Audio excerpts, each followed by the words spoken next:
يهده الله فلا مضل له ومن يضلله فلا هادي له। আলহামদুলিল্লাহ, আমরা গত কোর্সে আলোচনা করেছিলাম বাইবিশ শর্ত নিয়ে, অর্থাৎ শর্তযুক্ত ক্রয় বিক্রয় নিয়ে।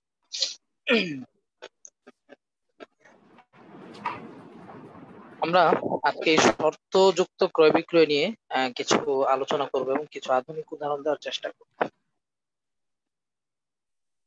প্রথমে শর্তযুক্ত ক্রয় বিক্রয় নিয়ে মৌলিক ধারণা দেওয়ার চেষ্টা করি আপনাদেরকে। গতকালকে আমরা ধারণা দিয়েছি, আলহামদুলিল্লাহ। আজকে আবারও বলছি যে ক্রয় বিক্রয়ে যে শর্তগুলো করা হয় এটা মূলত তিন ক্যাটাগরির হতে পারে।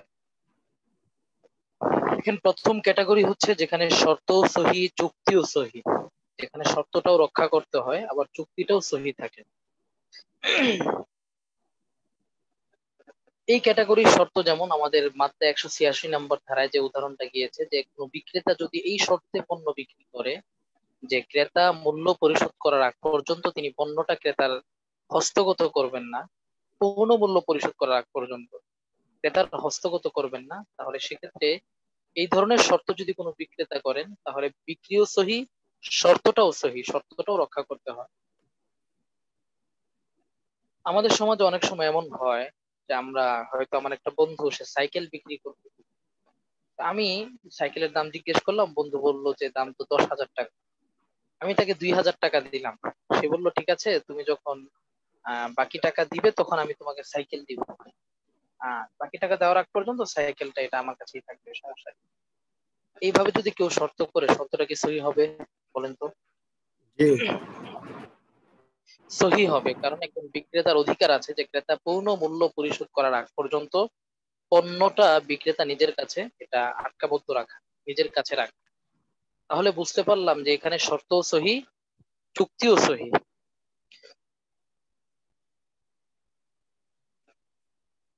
হ্যাঁ,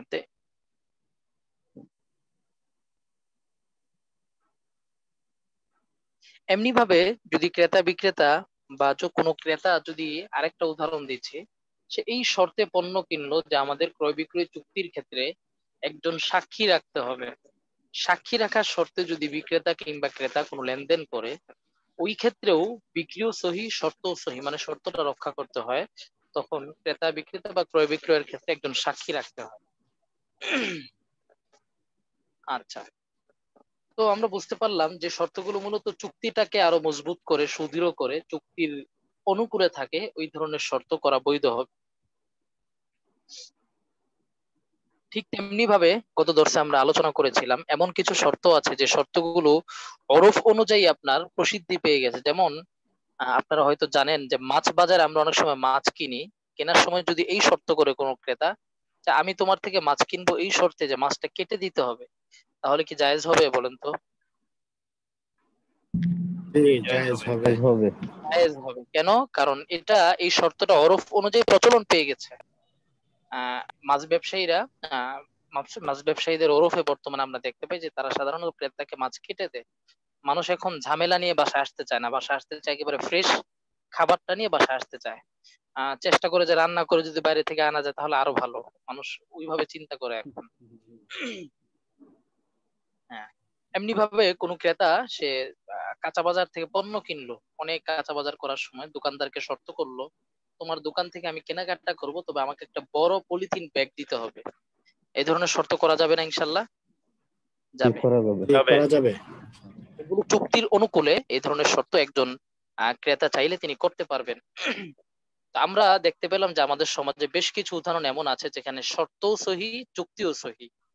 তো এই ধরনের শর্তগুলো এটা শরীয়তে ক্রয় বিক্রয়ের ক্ষেত্রে যে শর্তে নিষেধাজ্ঞা আরোপ করা হয়েছে, হাদিসে ক্রয় বিক্রয়ের সাথে যে শর্তকে যুক্ত করতে নিষেধাজ্ঞা আরোপ করা হয়েছে, ওই শর্তের মধ্যে এই শর্তগুলো পড়বে না ইনশাআল্লাহ। দ্বিতীয় ক্যাটাগরি হচ্ছে, আমরা প্রথম ক্যাটাগরি বললাম, দ্বিতীয় ক্যাটাগরি আমরা গতকালকে দেখেছি যে যেখানে আপনার আপনারা কি শুনতে পাচ্ছেন আমাকে? শোনা যাচ্ছে। দ্বিতীয় ক্যাটাগরি হচ্ছে যেখানে শর্ত বাতিল তবে চুক্তি সহি, মানে চুক্তিটা ঠিক থাকবে, চুক্তিতে কোনো সমস্যা হবে না, তবে শর্তটা বাতিল হয়ে যাবে। যেমন দেখেন, আমি বেশ কিছু উদাহরণ দিচ্ছি, আপনারা খেয়াল করেন। যেমন কোনো ক্রেতা পণ্য বিক্রি করলো, কোনো বিক্রেতা পণ্য বিক্রি করলো, যেমন একজন গাড়ির শোরুম, তিনি গাড়ি বিক্রি করলেন ক্রেতার নিকটে এই শর্তে, যে ক্রেতাকে বললেন যে তোমার কাছে আমি গাড়িটা এই শর্তে বিক্রি করব যে তুমি গাড়িটা অন্যত্র বিক্রি করতে পারবে না। তাহলে এক্ষেত্রে শরীয়তের বিধান কি? জায়েজ চুক্তি হবে না, বাতিল হয়ে যাবে, নাকি চুক্তি ঠিক থাকবে শর্ত বাতিল হবে, কোনটা বলেন শর্ত তো? বাতিল হবে। চুক্তি চুক্তি ঠিক ঠিক থাকবে, থাকবে, শর্তটা শর্ত বাতিল বাতিল হবে। হবে। জি, চুক্তিটা ঠিক থাকবে, তবে শর্তটা বাতিল হয়ে যাবে। এর অর্থ কি? এই ক্রেতার জন্য ওই শর্ত রক্ষা করা কখনোই জরুরি হবে না। যেমন মনে করেন মাওলানা হুসাইন ভাই একটা গাছ বিক্রি করলেন আমার কাছে, গাছ বিক্রি করে বললেন যে হুজুর গাছ বিক্রি করছি কিন্তু কাটতে পারবেন না। তো ক্রয় বিক্রয় চুক্তি কিন্তু হয়ে যাবে, চুক্তি সম্পূর্ণ হয়ে যাবে, বাকি শর্তটা বাতিল। আমি যখন গাছ কিনবো আমার এই অধিকার থাকবে যে আমি চাইলে গাছটা কেটে ফেলতে পারবো। হ্যাঁ, আবার দেখেন,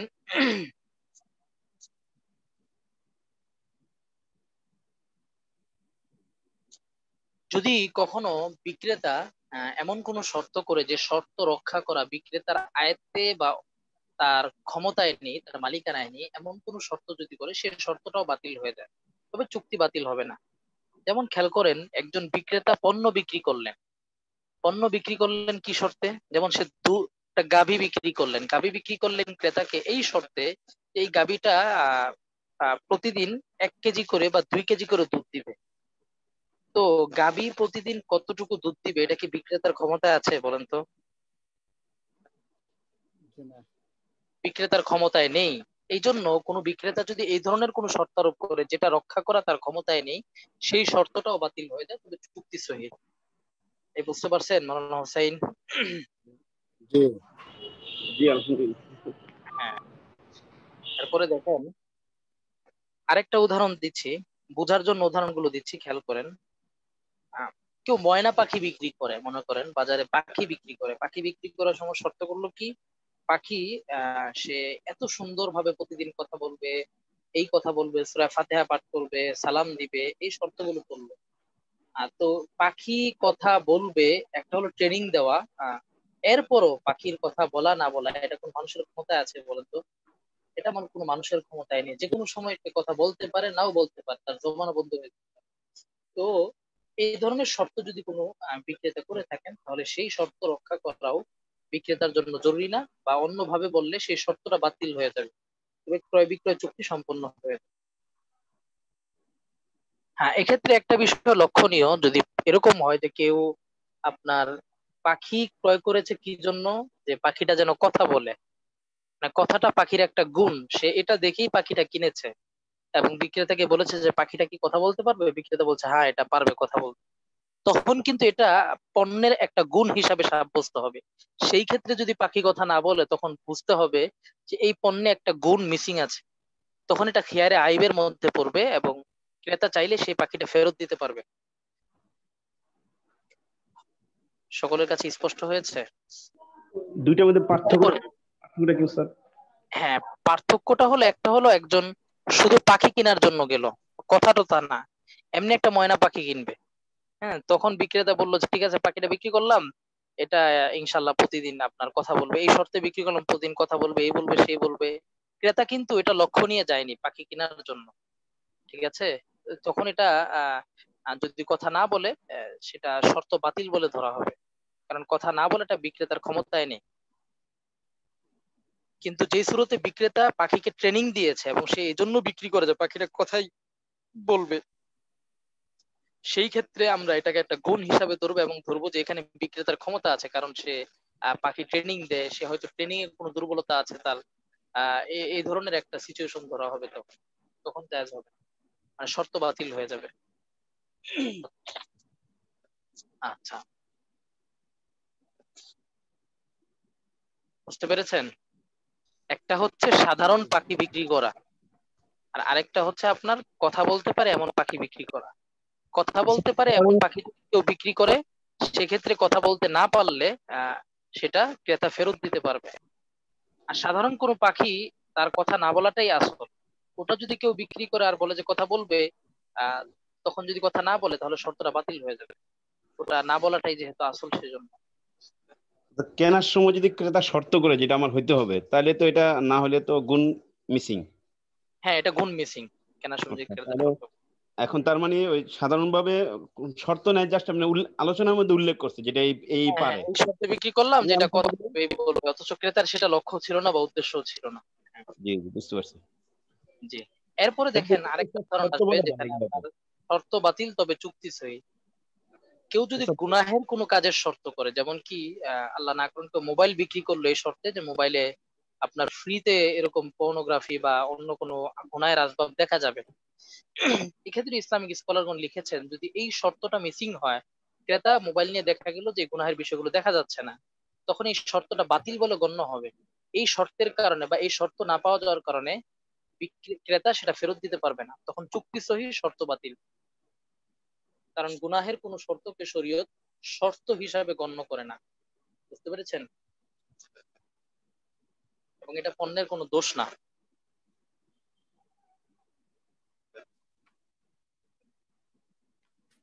এরপরে দেখেন এমন কোন শর্ত করা, যে শর্তটা মূলত, আমি কিছু বিক্ষিপ্ত উদাহরণ দিচ্ছি আপনাদের জেহেনকে ক্লিয়ার করার জন্য। এমন কিছু শর্ত করা যে শর্ত পালন করা আপনার বান্দার কোনো এখতিয়ারে নেই। যেমন কি, যেমন বিক্রেতা তার জমিটা বিক্রি করলো এই শর্তে, ক্রেতাকে বললো এই তোমার কাছে জমি বিক্রি করলাম, শর্ত হলো তোমার ছেলে এই জমির ওয়ারিশ হবে না, তোমার ছেলের সাথে আমার শত্রুতা আছে। তো ক্রেতার ছেলে জমির ওয়ারিশ হবে কি হবে না, এক্ষেত্রে বিক্রেতার কোনো এখতিয়ার বা হাত আছে বলেন তো? জি না। জি না। নাই। এইভাবে যদি কেউ এমন কোন শর্ত করে যে শর্ত পূরণের ক্ষেত্রে তার কোনো এখতিয়ার বা হাত নেই, যেটা শরীয়তের বিষয় যে ওয়ারিশ হবে কি হবে না, এই ধরনের শর্তটাও বাতিল হয়ে যায়, তবে চুক্তি সম্পন্ন হয়ে যাবে।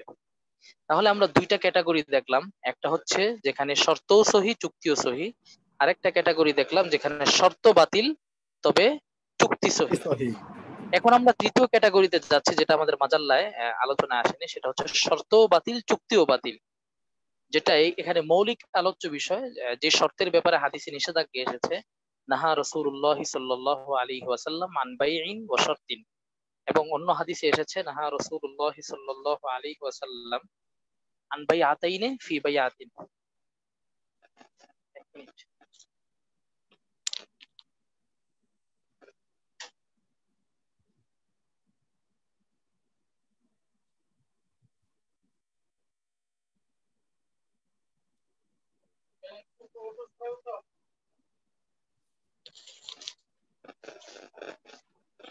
ডেকে দাও, সবাইকে ডেকে দাও। জি, বিসমিল্লাহির রহমানির রহিম। তো তৃতীয় ক্যাটাগরি আমরা দেখতে পাচ্ছি যেখানে শর্ত বাতিল চুক্তিও বাতিল। এটা একটু খেয়াল করে শুনি আমরা।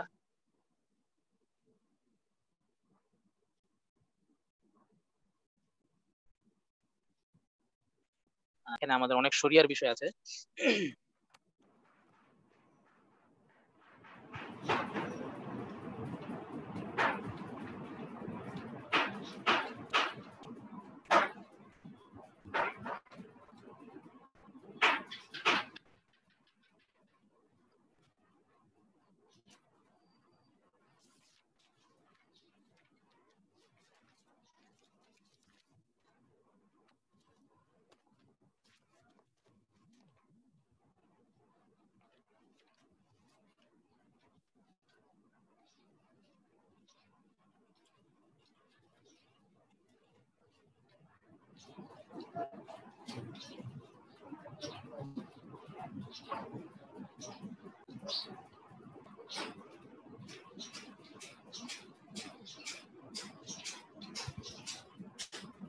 সৃষ্টিকর্তা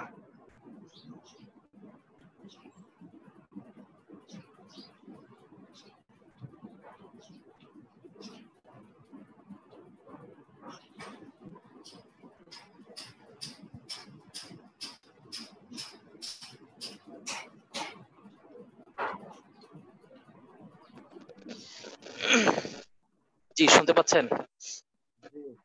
হ্যালো, জি, শোনা শুনতে যাচ্ছে। পাচ্ছি। শোনা যাচ্ছে ওস্তাদ জি। হ্যাঁ, একটু ব্যস্ততার কারণে, হ্যাঁ একটা কল এসেছিল। আফওয়ান। তৃতীয় যে ক্যাটাগরি আমরা পড়ছিলাম, যেখানে শর্ত বাতিল, চুক্তিও বাতিল। খেয়াল করে শুনেন, যদি এমন হয়, শর্তটা এমন হয় যে শর্তটা মূল দাবির, মূল চুক্তির অন্তর্ভুক্ত না, মূল আকদের সাথে এর কোনো সম্পর্ক নাই, ওরফেও এই ধরনের শর্তের প্রচলন নাই, বরং এই ধরনের শর্তে ক্রেতা বিক্রেতা কারো কোনো স্বার্থ নিহিত আছে। খেয়াল করবেন, যে শর্তটা মূল দাবি বা মূল চুক্তির অন্তর্ভুক্ত না এবং ওরফেও যে শর্তের প্রচলন নেই, বরং এই ধরনের শর্ত করার মধ্যে ক্রেতা বিক্রেতা কারো কোনো স্বার্থ বা উপকার নিহিত আছে, এই ধরনের শর্ত আরোপ করা ক্রয় বিক্রয়ের সাথে, সেক্ষেত্রে ক্রয় বিক্রয় চুক্তিটিও বাতিল হয়ে যায়, শর্তটিও বাতিল হয়ে যায়। যেমন কি দেখেন, বিক্রেতা তার গাড়ি বিক্রি করলো এই শর্তে, ক্রেতাকে বললো যে তোমার কাছে আমি গাড়িটা সেল করলাম, তবে শর্ত হলো গাড়িটা আমি 1 মাস ব্যবহার করব। এখানে কার উপকার নিহিত বলেন তো? বিক্রেতা। বিক্রেতার উপকার নিহিত, ঠিক না? বিক্রেতা তার বাড়ি বিক্রি করলে এই শর্তে সে বাড়িতে 1 মাস থাকবে। অথবা ক্রেতা মনে করেন ইসলামপুর গেল কাপড় কেনার জন্য, ইসলামপুরের কাপড় ব্যবসায়ীরা কি দর্জি নাকি? তারা তো দর্জি না, তারা কাপড় সেলাই করে। তো ক্রেতা ইসলামপুর মার্কেটে গিয়ে সে কাপড় কিনলো, থান কাপড় কিনে বলল, ভাই আপনাদের থেকে কাপড় কিনবো এক শর্তে, যে আপনারা আমার কাপড়টা সেলাই করার ব্যবস্থা করে দিবেন, এটা আপনারা সেলাই করে দিবেন। তো কোনো একটা পাইকারি দোকানে গিয়ে যারা কখনোই সেলাই করে না, তাদেরকে সেলাইয়ের শর্তে তাদের থেকে কাপড় কেনা, এটাও জায়েজ নেই, কারণ এটা ওরফে এই ধরনের প্রচলন নেই। এবং এই শর্তের মধ্যে আমরা দেখতে পাচ্ছি যে ক্রেতার উপকার নিহিত। ঠিক তেমনি ভাবে আহ এই ধরনের আরো কিছু শর্ত আছে, যেটা আপনারা আমাদের আশপাশ বিভিন্ন উদাহরণ থেকেও বুঝতে পারবেন ইনশাআল্লাহ। এখন আমরা কিছু উদাহরণ দিচ্ছি, আধুনিক উদাহরণ, ইনশাআল্লাহ সমাধানটা আপনারাই বলতে পারবেন আশা করি। কেউ সিম বিক্রি করলো, মনে করেন বাংলা লিংক সিম বিক্রি হয়, গ্রামীণ সিম বিক্রি হয়, ঠিক না? তো সিম বিক্রি করলো এই শর্তে, সিমের যিনি মালিক, যে রাস্তাঘাটে আমরা সিম দেখি যে সিম বিক্রি করে দোকানে, শর্তে যে সিমের সাথে 100 মিনিট ফ্রি দেওয়া হবে, টক টাইম থাকবে, আপনার 3 জিবি দেওয়া হবে, এই এই শর্তে এই সিমটা বিক্রি করতে প্রস্তুত বিক্রেতা। এখন ক্রেতার জন্য এই ধরনের শর্তারোপ কোনো ক্রয় বিক্রয়ের সাথে যুক্ত হওয়া জায়েজ কিনা বলেন তো? বা কোন সিম বিক্রেতার জন্য এইভাবে শর্ত করে সিম বিক্রির অফার দেওয়া জায়েজ কিনা? জি, জায়েজ আছে। কেন? কারণ এটা সমাজের মধ্যে এটা প্রচলন আমরা দেখতে পাচ্ছি, বা সিম বিক্রেতাগুলো, সিম কোম্পানিগুলো এভাবে অ্যাভেলেবল সিম তারা সেল করতেছে। মাশাআল্লাহ, এটা প্রচলন থাকা এটা বৈধ, কোনো সমস্যা নেই। এরপরে দেখেন আরেকটা উদাহরণ জিজ্ঞেস করছি, আরেকজন বলবেন ইনশাআল্লাহ। সেটা হচ্ছে কোন কোম্পানি, যেমন আপনার মোবাইল কোম্পানিগুলো বর্তমানে অনেক সময় অনেক অফার দেয়, যেমন একটা মোবাইল শোরুমে গেলেন, আপনার শাওমি সেট তো কিনলেন, তো বিক্রেতা আহ আপনার কাছে বিক্রি করলো এই শর্তে, যে ক্রেতাকে বললো যে আপনি 1 বছর আমার দোকান থেকে আপনি সার্ভিস নিতে পারবেন, ফ্রি সার্ভিস। আপনি যখনই আপনার মোবাইলের সফটওয়্যারে বা আপডেটিং এ কোনো সমস্যা হবে, আপনি আমার দোকানে আসলে আপনাকে আমি ফ্রি সার্ভিস দিব। এই সার্ভিসের শর্তে কোনো মোবাইল বিক্রেতা মোবাইল বিক্রি করলো, এটা জায়েজ কিনা? এটা জায়েজ হবে। জায়েজ হবে? জি জি।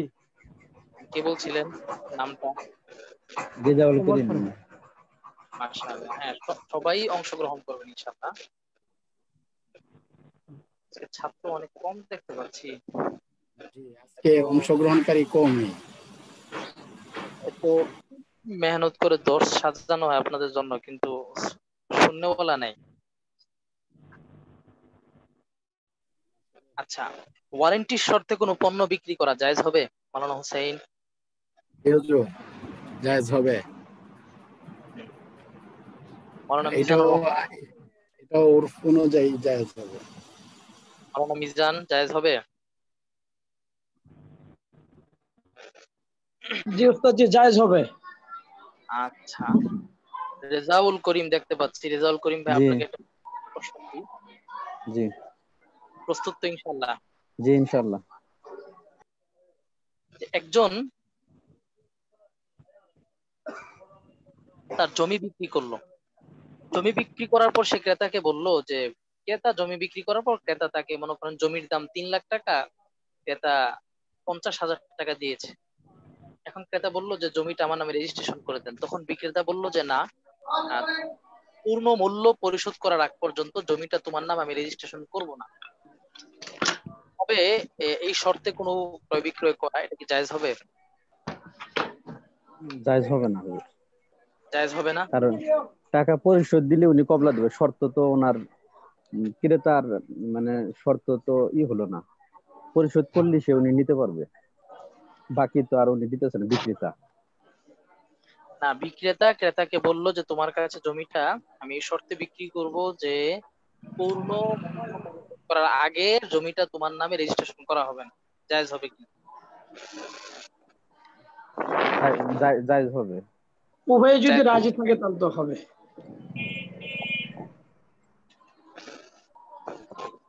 কারণ সাধারণ এরকম হয়ে থাকে বাকিতে সমাজের বিক্রয়। মধ্যে, এখন আচ্ছা, অনেকে। জায়েজ হবে, জায়েজ হবে। জি কারণ জি আমরা দেখলাম জায়েজ হবে। যে পূর্ণ মূল্য পরিশোধ করার আগ পর্যন্ত বিক্রেতার সেই পণ্যটা নিজের কাছে রাখা এটা তার অধিকার আছে, সে চাইলে রাখতে পারবে, এই ধরনের শর্তও জি। করতে পারবে। শর্তও সহি, চুক্তিও সহি। আরেকটা প্রশ্ন করছি, এখানে আর কি দেখতে পাচ্ছি আমি, আহ, জুবায়ের আল নাসের অথবা আখলাকুর রহমান আল হানাফি। সুবহানাল্লাহ, আপনি হানাফি? আচ্ছা দেখেন, ই এই হানাফি টানাফি নাম দিয়েন না, এগুলো বাদ দেন। হানাফি সাফি এগুলো আবার। আচ্ছা দেখেন, এই শর্তে কেউ কোনো প্রোডাক্ট বা কোনো, মিউট করে ফেলেন, সবাই মিউট করে ফেলেন। একজন মনে করেন ইসলামপুরে গিয়ে পাইকারি কাপড় কিনবে, পাইকারি দরে সে ইসলামপুরে গেল, গিয়ে পাইকারি বিক্রেতাকে বলল যে আপনার থেকে আমি কাপড়গুলো নিব, তবে শর্ত হলো যদি ক্রেতা পাই, তাহলে, ক্রেতা না পাইলে আবার কাপড় ফেরত দিয়ে যাব। যদি আমি ক্রেতা পেয়ে যাই তাহলে কাপড় রাখবো, অন্যথায় ফেরত দিয়ে যাব, এই শর্তে কিনলাম, এটা কি জায়েজ হবে?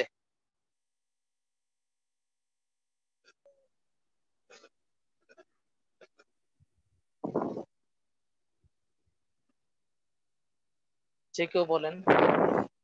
জি না, এই শর্ত বাতিল হবে এটা।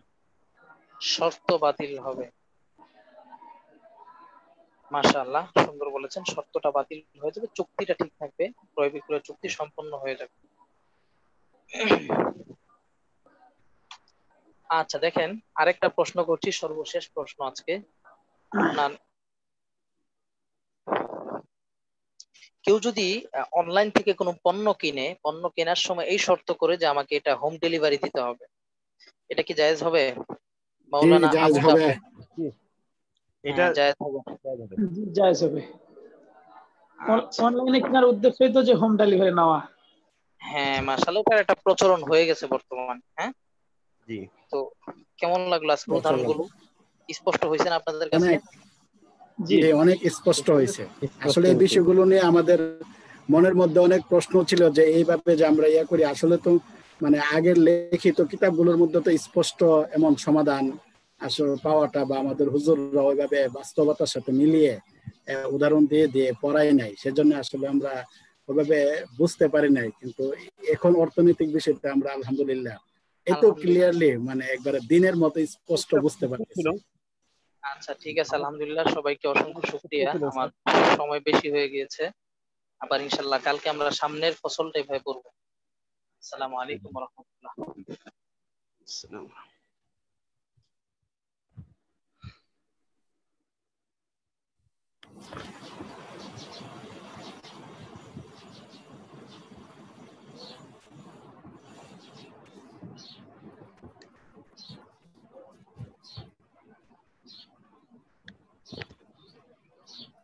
আসসালামু আলাইকুম। ওয়ালাইকুম আসসালাম রাহমাতুল্লাহ। ওয়ালাইকুম আসসালাম। আচ্ছা, ইয়াদ হয়েছে সবার? জি ইনশাআল্লাহ। আচ্ছা, কত পর্যন্ত ছিল? 221। 221 পর্যন্ত। 20 পর্যন্ত 21 জি। 221 পর্যন্ত। 218 নং কায়দাটা বলেন।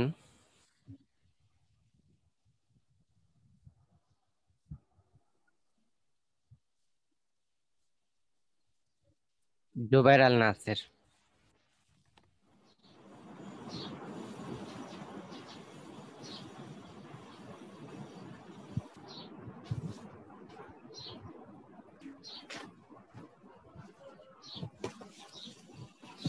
আচ্ছা, হয়নি মনে হয়।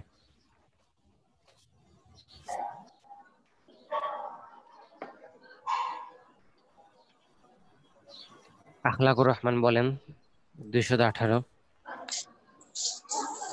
بسم الله الرحمن الرحيم قول المناقض لا يعتبر বিপরীতমূলক কথাবার্তা গ্রহণযোগ্য নয়।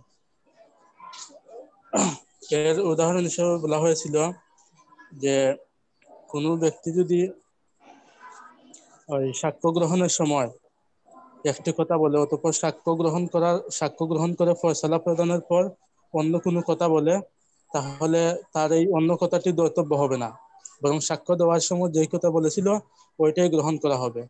পক্ষান্তরে যদি ফয়সালা দেওয়ার আগেই তার কথাটি পাল্টিয়ে নেয়, তাহলে ওই পাল্টিয়ে যে কথাটি বলছে ওইটাই গ্রহণ করা হবে।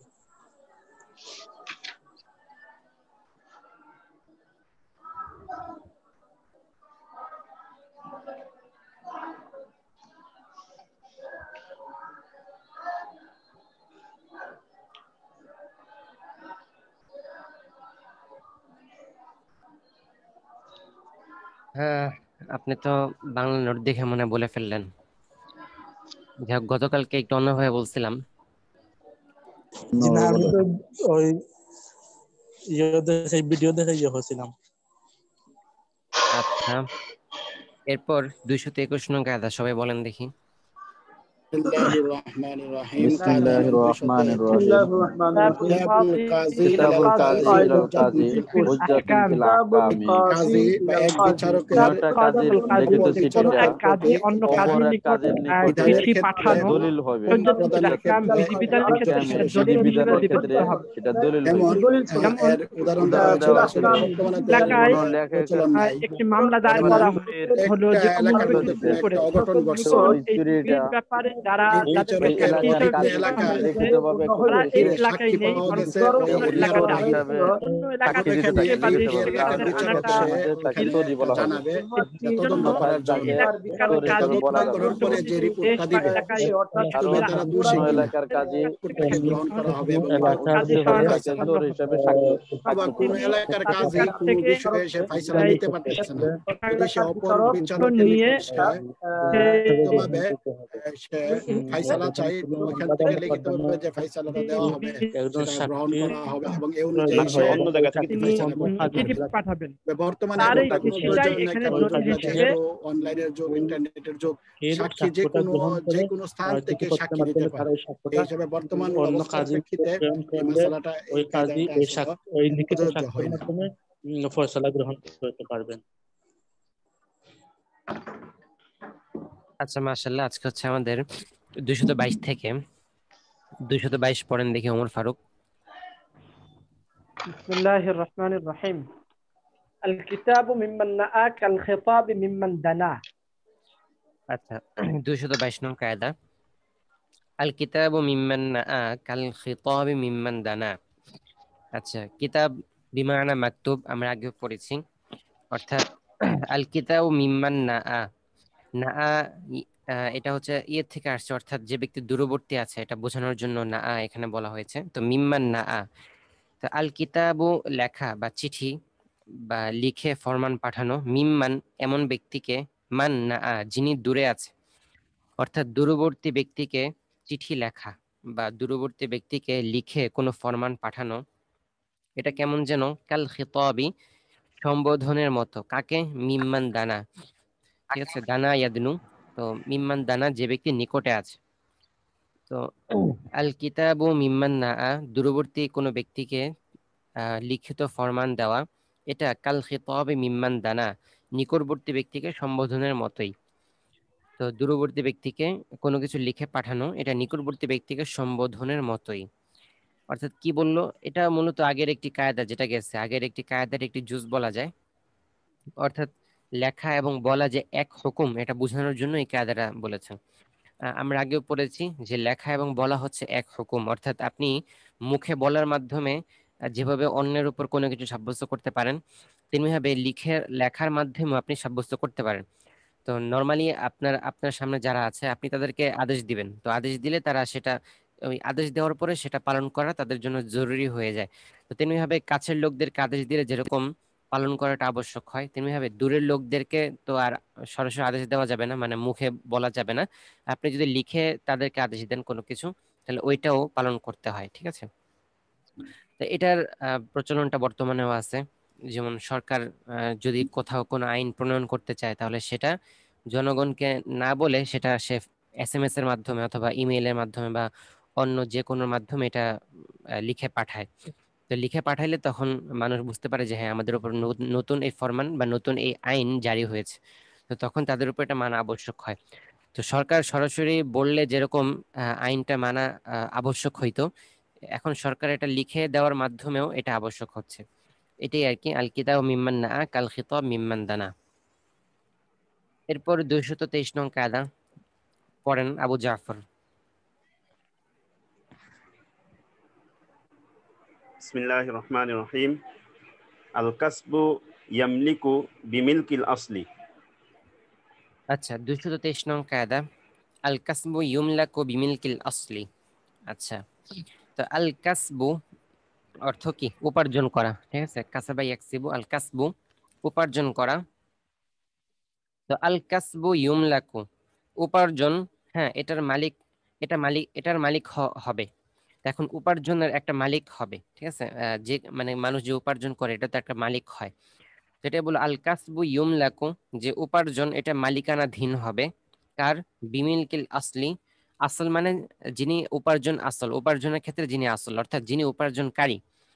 তাহলে বিমিলকিল আসলি উপার্জনকারীর মালিকানা হিসাবে, ঠিক আছে? উপার্জনকারীর মালিকানাধীন হিসাবে উপার্জনটা মালিকানাধীন হবে। তো আল কাসবু ইউমলাকু বিমিলকিল আসলি, উপার্জনকারী মালিকানাধীন হলে তখন আল কাসবু ইউমলাকু উপার্জনটাও মালিকানাধীন হবে, ঠিক আছে? তাহলে অর্থ কি দাঁড়ালো? অর্থাৎ উদ্দেশ্য দাঁড়াইলো যে যদি কোনো ব্যক্তি, হ্যাঁ, কোনো কিছু উপার্জন করে, তাহলে যে উপার্জন করছেন তিনি হচ্ছেন আসল। তো এখন উপার্জনকারী তিনি যদি কারো মালিকানাধীন হন, তাহলে তিনি যে উপার্জনটা করেছেন সেটাও যার মালিকানাধীন তিনি আছেন, উপার্জনটাও তার মালিকানাধীনই হবে, ঠিক আছে? তা উপার্জনকারী যার মালিকানায়, উপার্জনও তার মালিকানায়, এটা হচ্ছে এক বাক্যে বলা যায়। এখন এটা দ্বারা কি উদ্দেশ্য? এটা মূলত ওই ইসলাম পূর্ব জামানায়, মানে ইসলামের শুরুর দিকে যখন ছিল, দাস দাসীর ছিল, তখনকার একটি কায়দা বলা যায় এটাকে। অর্থাৎ যখন দাস দাসীর যুগ ছিল, তো দাস দাসী যারা আছেন তারা তো আহ, তারা অন্যের মালিকানাধীন ছিলেন, ঠিক আছে? তারা অন্যের মালিকানাধীন ছিলেন। তো দাস দাসী যারা যদি কোনো কিছু উপার্জন করত, তাহলে সেটা দাস দাসীরা ভোগ করতে পারতো না। সেটা মালিকানা মূল যে মনিব, তার কাছে তার কাছে চলে যেত। তাহলে দাস দাসীদের যে উপার্জন সেটা মূল মালিকের মালিকানায়, সেটা দাস দাসীদের মালিকানায় হয় না। এখন বর্তমানে তো এটা মেসাল নাই, বর্তমানে আমরা এটা মেসালের দিকে যদি তাকাই, তাহলে আমরা মেসাল ধরতে পারি, যেমন মনে করেন কুকুর। কুকুর হচ্ছে আপনার একটা মালিকানাধীন প্রাণী, হ্যাঁ, আপনার মালিকানাধীন আহ, একটি জিনিস হচ্ছে কুকুর। এখন মনে করেন যে কুকুর কারো কোনো উপকার করলো, তো যার উপকার করলো তিনি খুশি হয়ে কুকুরকে কিছু হাদিয়া দিলেন। তাহলে এটা তিনি কুকুরকে দিলেন খুশি হয়ে, তো বলা যায় যে ওই জিনিসটা হচ্ছে কুকুরের উপার্জন। এখন কুকুরের যে উপার্জন, এটার মালিক কি কুকুর হবে? তো বলতেছে যে না, এটার মালিকটা কুকুর হবে না, বরং কুকুর যেহেতু আপনার মালিকানায়, তো উপার্জনকারী যার মালিকানায়, উপার্জনও তার মালিকানায়। অতএব কুকুরের যে উপার্জনটা সেটা মূলত আপনারই উপার্জন হবে, ঠিক আছে? এমনিভাবে মালিকানাধীন আপনার যত বস্তু আছে, যদি ওই কোনো বস্তু কোনো কিছু কামাই করে বা কোনো কিছু উপার্জন করে, তাহলে এটার মালিকানাটা মূল উপার্জনকারীর যে মালিকানা, যার মানে যিনি মূল মালিক, তার কাছে চলে আসে, উপার্জনকারীর কাছে ওটা যায় না, ঠিক আছে? এটি আর কি মূলত বললো।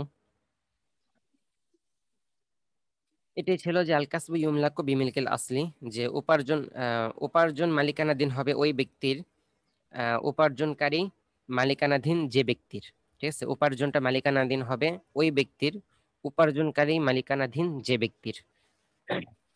আচ্ছা, এরপরে 224 নং কায়দা, কাসরু আজমিল মাইয়িতি কাকাসরি আজমিল হাইয়্যি। কাসরু আজমিল মাইয়িতি কাকাসরি আজমিল হাইয়্যি।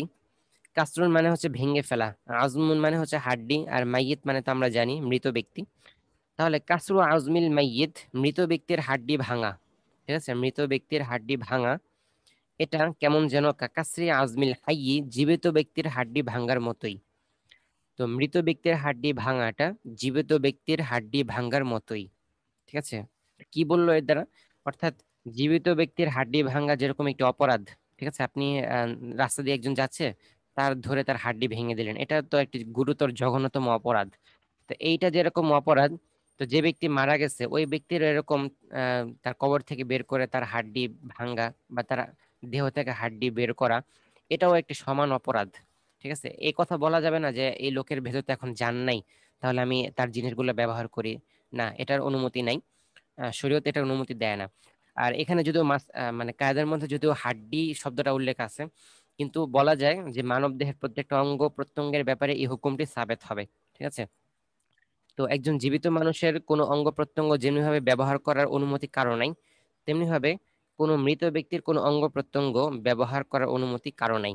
মানে ভেঙে ফেলা বলতে কি, মানে ভাঙা দ্বারা শুধু ভাঙাই উদ্দেশ্য না, বরং আপনি মনে করেন কারো হাড্ডি নিয়ে ওষুধ বানাইলেন, বা কেউ হাড্ডি দিয়ে কোনো একটা কাজ করলো বা হাড্ডি সাজায় রাখলো, তো বলা বলা হয় যে না, এটা ভাঙ্গা হোক, মানে এটাকে টোটালি ব্যবহার, যেটাকে বলে কোনো তাসারুফ করা, জীবিত ব্যক্তি হোক বা মৃত ব্যক্তি হোক, মানুষের দেহে তাসারুফ করা বৈধ না, জায়েজ নেই। ঠিক আছে, সম্পূর্ণ হারাম একটি কাজ। হারাম হওয়ার মূল কারণটা কি? মূল কারণটা হচ্ছে এই যে মানুষের দেহের যে সম্পদটা, এটা কিন্তু এটার মালিক কিন্তু মানুষ না। ঠিক আছে, এটা আল্লাহ তাআলা তাকে আমানত হিসেবে দিছেন, যে তুমি কয়েকটা দিন দুনিয়াতে আসো, তা তুমি আমার ইবাদত করবা, তোমাকে আমানত হিসেবে এগুলো দিলাম যেন তুমি আমার ইবাদত বা তোমার চলাফেরার জন্য সহজ হয়। তাহলে এটার মূল মালিক হচ্ছেন আল্লাহ তাআলা। তো যেই জিনিসের মালিক আমি নিজেই না, ওই জিনিসের ওই জিনিস আমি কিভাবে দান করে দেব? অনেকে মরণোত্তর চক্ষু দান করে, তো মরণোত্তর চক্ষু, কিডনি, মুডনি এগুলো দান করাটা একদমই জায়েজ নেই। এগুলো দান করলেও দান হয় না, কারণ এই জিনিসের মালিক কি সে না, সে কি দান করবে, তাই না? এভাবে এটার বড় জোর যদি এমন হয় যে কোনো ব্যক্তি জীবন মৃত্যুর সন্ধিক্ষণে চলে গেছে, তার আহ, মানে একটা কিডনি না হলে সে বাঁচবেই না, মরে যাবে, তখন আপনি আহ, ই করে মানে তাকে আমানত হিসেবে এটা একটা দিতে পারেন তার বেঁচে থাকার জন্য, কিন্তু দান করে দেবেন এই অনুমতি নাই। ঠিক আছে, একবারে দান করে দেওয়া বা বিক্রি বিক্রি করা তো আরো জঘন্য। দান করে যেখানে অনুমতি নেই সেখানে বিক্রি করে টাকা, এ পুরোটাই হারাম টাকা হবে। এই জন্য রক্ত রক্ত দেওয়া যায়, রক্ত দেওয়ার এই যে রক্ত দেওয়ার রিজন ওইটাই, যে যেহেতু রক্ত ছাড়া লোকটা মারা যাচ্ছে, সে বাঁচবে না, তা আপনি তাকে আপনার থেকে একটা জিনিস তাকে আমানত হিসেবে দিলেন। ঠিক আছে, আপনিও আমানত হিসেবে পাইছিলেন, আপনি ওইটাও তাকে দিলেন, কিন্তু আপনি একবার দান করে দিবেন এমনটা, এমনটা মানে দানের নিয়তে দেওয়া জায়েজ নেই আর কি, এটা আর কি। ঠিক আছে, এই ছিল আর কি। তাহলে কি দেখলাম আমরা, যে কাসরু আজমিল মাইয়িতি, মৃত ব্যক্তির হাড্ডি ভাঙা, হাড্ডি বলতে মৃত ব্যক্তির দেহে যে কোনো রকম তাসারুফ করা, এটা জায়েজ নেই, যেভাবে জীবিত ব্যক্তির দেহ তাসারুফ করা জায়েজ নেই। তো এই কায়দার আলোকে বলা যায় যে পোস্টমর্টেম করা এটাও কি না, একটি নাজায়েজ কাজ। পোস্টমর্টেম করে মানুষের চক্ষু, কিডনি, হাড্ডি এসব রেখে দেওয়া, এটি নাজায়েজ কাজ, কোনোভাবেই জায়েজ নেই। মানুষকে কাটাছেঁড়া করা এটা জায়েজ নেই। এবং এরকম এরকম হাদিস আছে যে কাটাছেঁড়া করা হলে ওই মৃত ব্যক্তি, যদিও তার দেহটা বোঝা যাচ্ছে যে স্থির আছে, কিন্তু তার রূহ কষ্ট পায়। ঠিক আছে, দেহ কাটলে রূহ কষ্ট পায়। এজন্য যদিও একজন জীবিত মানুষকে কাটলে যেরকম সে চিৎকার করে, কিন্তু মৃত ব্যক্তি এরকম চিৎকার করতে পারে না, কিন্তু তার রূহ এরকম চিৎকার করে। এজন্য আমরা যখনই এ সমস্ত কোনো কাজ দেখব, সেটাকে বন্ধ করার ব্যাপারে প্রয়াস নিব। আচ্ছা, এইগুলো আমাদের 224। 225 নং কায়দা, কুল্লু কুল্লু শাফাইম মিনান নাফলি সলাতুন। কুল্লু শাফাইম মিনান নাফলি সলাত। আচ্ছা, শাফাউন মানে হচ্ছে জোর। ঠিক আছে, জোর। তাহলে এখানে শাফাউন দ্বারা উদ্দেশ্য হচ্ছে 2 রাকাত নামাজ। তো কুল্লু শাফাইম মিনান নাফলি, নফলের প্রত্যেক 2 রাকাত নামাজ। ঠিক আছে, নফলের প্রত্যেক 2 রাকাত নামাজ, সলাতুন পৃথক নামাজের মতো। তো নফলের প্রত্যেক 2 রাকাত নামাজ পৃথক নামাজের মতো, অর্থাৎ পৃথকভাবে 2 রাকাত নামাজ পড়লে যে সমস্ত হুকুম আহকাম সাবেত হয়, নফলের এরকম প্রত্যেক 2 রাকাত নামাজে একই হুকুম আহকাম সাবেত হবে। ঠিক আছে, একই হুকুম সাবেত হবে। কোনো যেমন কিরকম, যেমন আমরা যদি 4 রাকাত ফরজ নামাজ পড়ি, তাহলে ফরজ নামাজে আমরা কি করি, প্রথম 2 রাকাতের মধ্যে কেরাত পড়ি, দ্বিতীয় 2 রাকাতের মধ্যে আবার কেরাত পড়ি না, শুধু সূরা ফাতিহা পড়ি। এখন এটা কারণ হচ্ছে 4 রাকাত নামাজ ওই পুরোটাই ফরজ নামাজ, কিন্তু যখন আমি এটা নফল পড়বো, 4 রাকাত পড়বো, তো নফলের মধ্যে 2 রাকাত 2 রাকাত প্রত্যেকটা পৃথক পৃথক নামাজ। তো এজন্য যেহেতু দুইটাই পৃথক পৃথক নামাজ, অতএব নফলের প্রথম 2 রাকাতেও যেরকম আপনাকে সূরা ফাতিহার সাথে সূরা মিলাইতে হয়, এমনি ভাবে নফলের দ্বিতীয় 2 রাকাত অর্থাৎ 3 এবং 4 রাকাতের মধ্যেও সূরা ফাতিহার সাথে অন্য সূরা মিলাইতে হবে। ঠিক আছে, এরকম ভাবে প্রথম প্রথম প্রথম 2 রাকাতের মধ্যে যে সকল হুকুম সাব্যস্ত হয়, দ্বিতীয় 2 রাকাতের মধ্যেও একই হুকুম সাব্যস্ত হয়, যেটা কিনা ফরজের মধ্যে হয় না। ঠিক আছে, সেটা নফলের মধ্যে হয়। তো এটাই বললো যে কুল্লু শাফি'in মিনান নাফলি সালাতুন, নফল নামাজের প্রত্যেক 2 রাকাতই এটা একটি পৃথক নামাজের মতো, অতএব প্রথম 2 রাকাতে যত হুকুম সাব্যস্ত হবে, দ্বিতীয় 2 রাকাতেও সমস্ত হুকুম সাব্যস্ত হবে। ঠিক আছে, 4টি থাকতে পারে, সবাই আমরা ইয়াদ করার চেষ্টা করব আমাদের। আচ্ছা, আপনারা কি হনুমতে মুসাহাতে মাসালা হল করছিলেন? যে 5টা শর্ত পড়ছি আলহামদুলিল্লাহ, কয়েকটা মাসলা ওখানে ছিল 4টা 5টা, সেগুলো দেখছি। ঠিক আছে, আপনারা নিজ নিজ মসজিদে আলোচনা করেন। যদিও অনেক বিতর্কিত বিষয়, অনেকে প্রশ্ন করতে পারে যে হুজুর জাস্ট ছোঁয়াই তো দিলাম, এই জন্য বিবাহ কেন ভাঙবে? হ্যাঁ, এরকম প্রচুর প্রশ্ন আসতে পারে যে শুধু ছুঁইলাম, এর কারণে আমার বাবা মার বিয়ে কেন ভাঙবে? ঠিক আছে, কেউ যদি আমার প্রশ্ন করে, আমি তো আমার মারে ছুঁইছি শুধু, তো এবং শর্ত পাওয়া গেছে, তাই এর দ্বারা বিয়ে কেন ভাঙবে? অন্য কোনো শাস্তি দেন, বিয়ে কেন ভাঙবে? তো আসলে এটা মানে শরীয়তের শাস্তির ব্যাপারে প্রশ্ন করা যায় না যে এই শাস্তিটা কেন হইলো, এই শাস্তিটা অন্য হইতে পারতো। শাস্তি শাস্তি, হ্যাঁ, শাস্তি, এটা শাস্তির ব্যাপারে কোনো প্রশ্ন করা যায় না। আর এই জিনিসটা যেহেতু অনেক সেন্সিটিভ, বাংলায় এটাকে বলে অজাচার। ঠিক আছে, মানে হরমতে মুসারাটাকে বাংলায় বলে অজাচার, স্বরে ও মধ্যস্থীয় জ আকার র। তো অজাচার, তো এই অজাচারের শাস্তি এটা আসলে মানে এটা এত সেন্সিটিভ একটা বিষয়, এই জন্য এটা শাস্তিটা একটু বেশি কঠিন রাখা হয়েছে। আপনার এই মাসালাটা এত কঠিন করার কারণ এটাই, যেন সবাই একটু এক্সট্রা কেয়ারফুল থাকে। হ্যাঁ, যদি এমন হতো যে নর্মালি কোনো শাস্তি, যেমন মাকে ছুঁইলে তাকে 10টা বেত দেওয়া হবে, হ্যাঁ, 10টা বেত দেওয়া হবে, তাহলে এরকম করা হইলে তখন ওইটা হয়তো এতটা প্রভাব ফেলতো না। কিন্তু যখন মানুষের মনে এটা থাকবে যে আমি যদি এরকম কিছু করি তাহলে বাপ মার বিয়ে সমস্যা হয়ে যাবে, হ্যাঁ, তাহলে সে একটু বেশি কেয়ারফুল থাকার চেষ্টা করবে। তো এই জন্যই শাস্তিটা একটু কঠিন দেওয়া, শরীয়তটা কঠিন দিয়েছে যেন একটু বেশি কেয়ারফুল থাকে মানুষ। আর এটার পেছনে রিজনটাও এটাই, মানে যেন কেয়ারফুল থাকা হয়।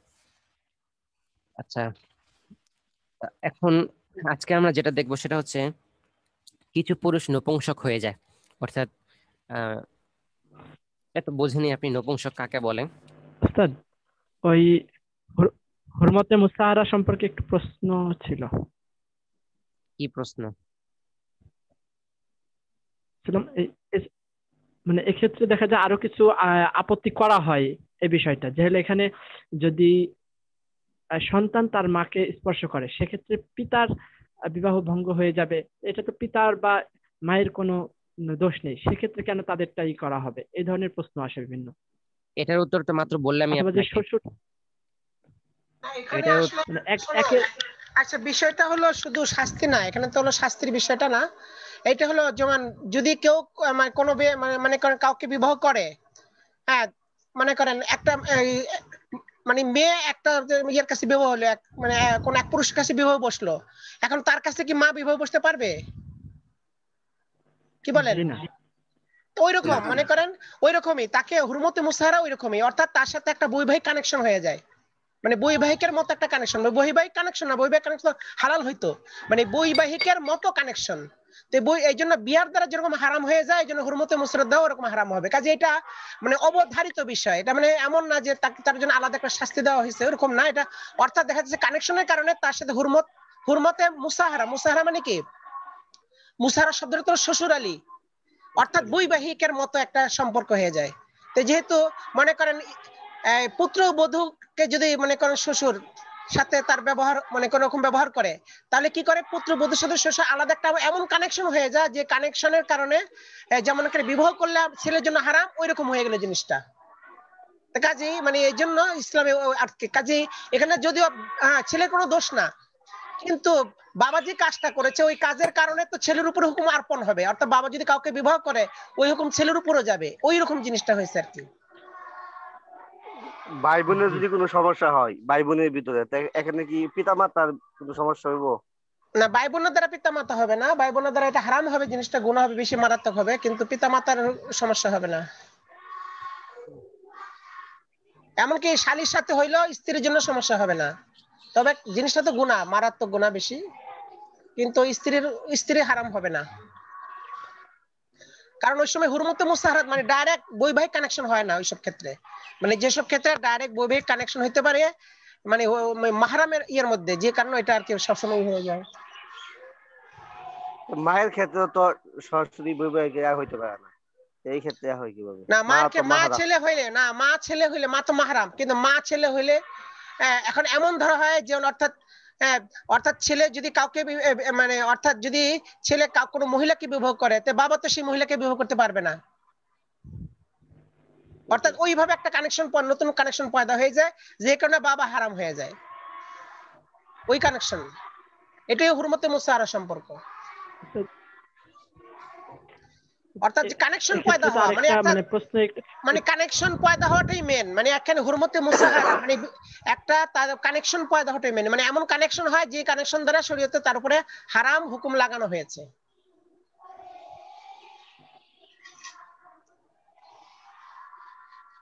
আচ্ছা ঠিক আছে, আশা করি সবাই বুঝতে পারছেন।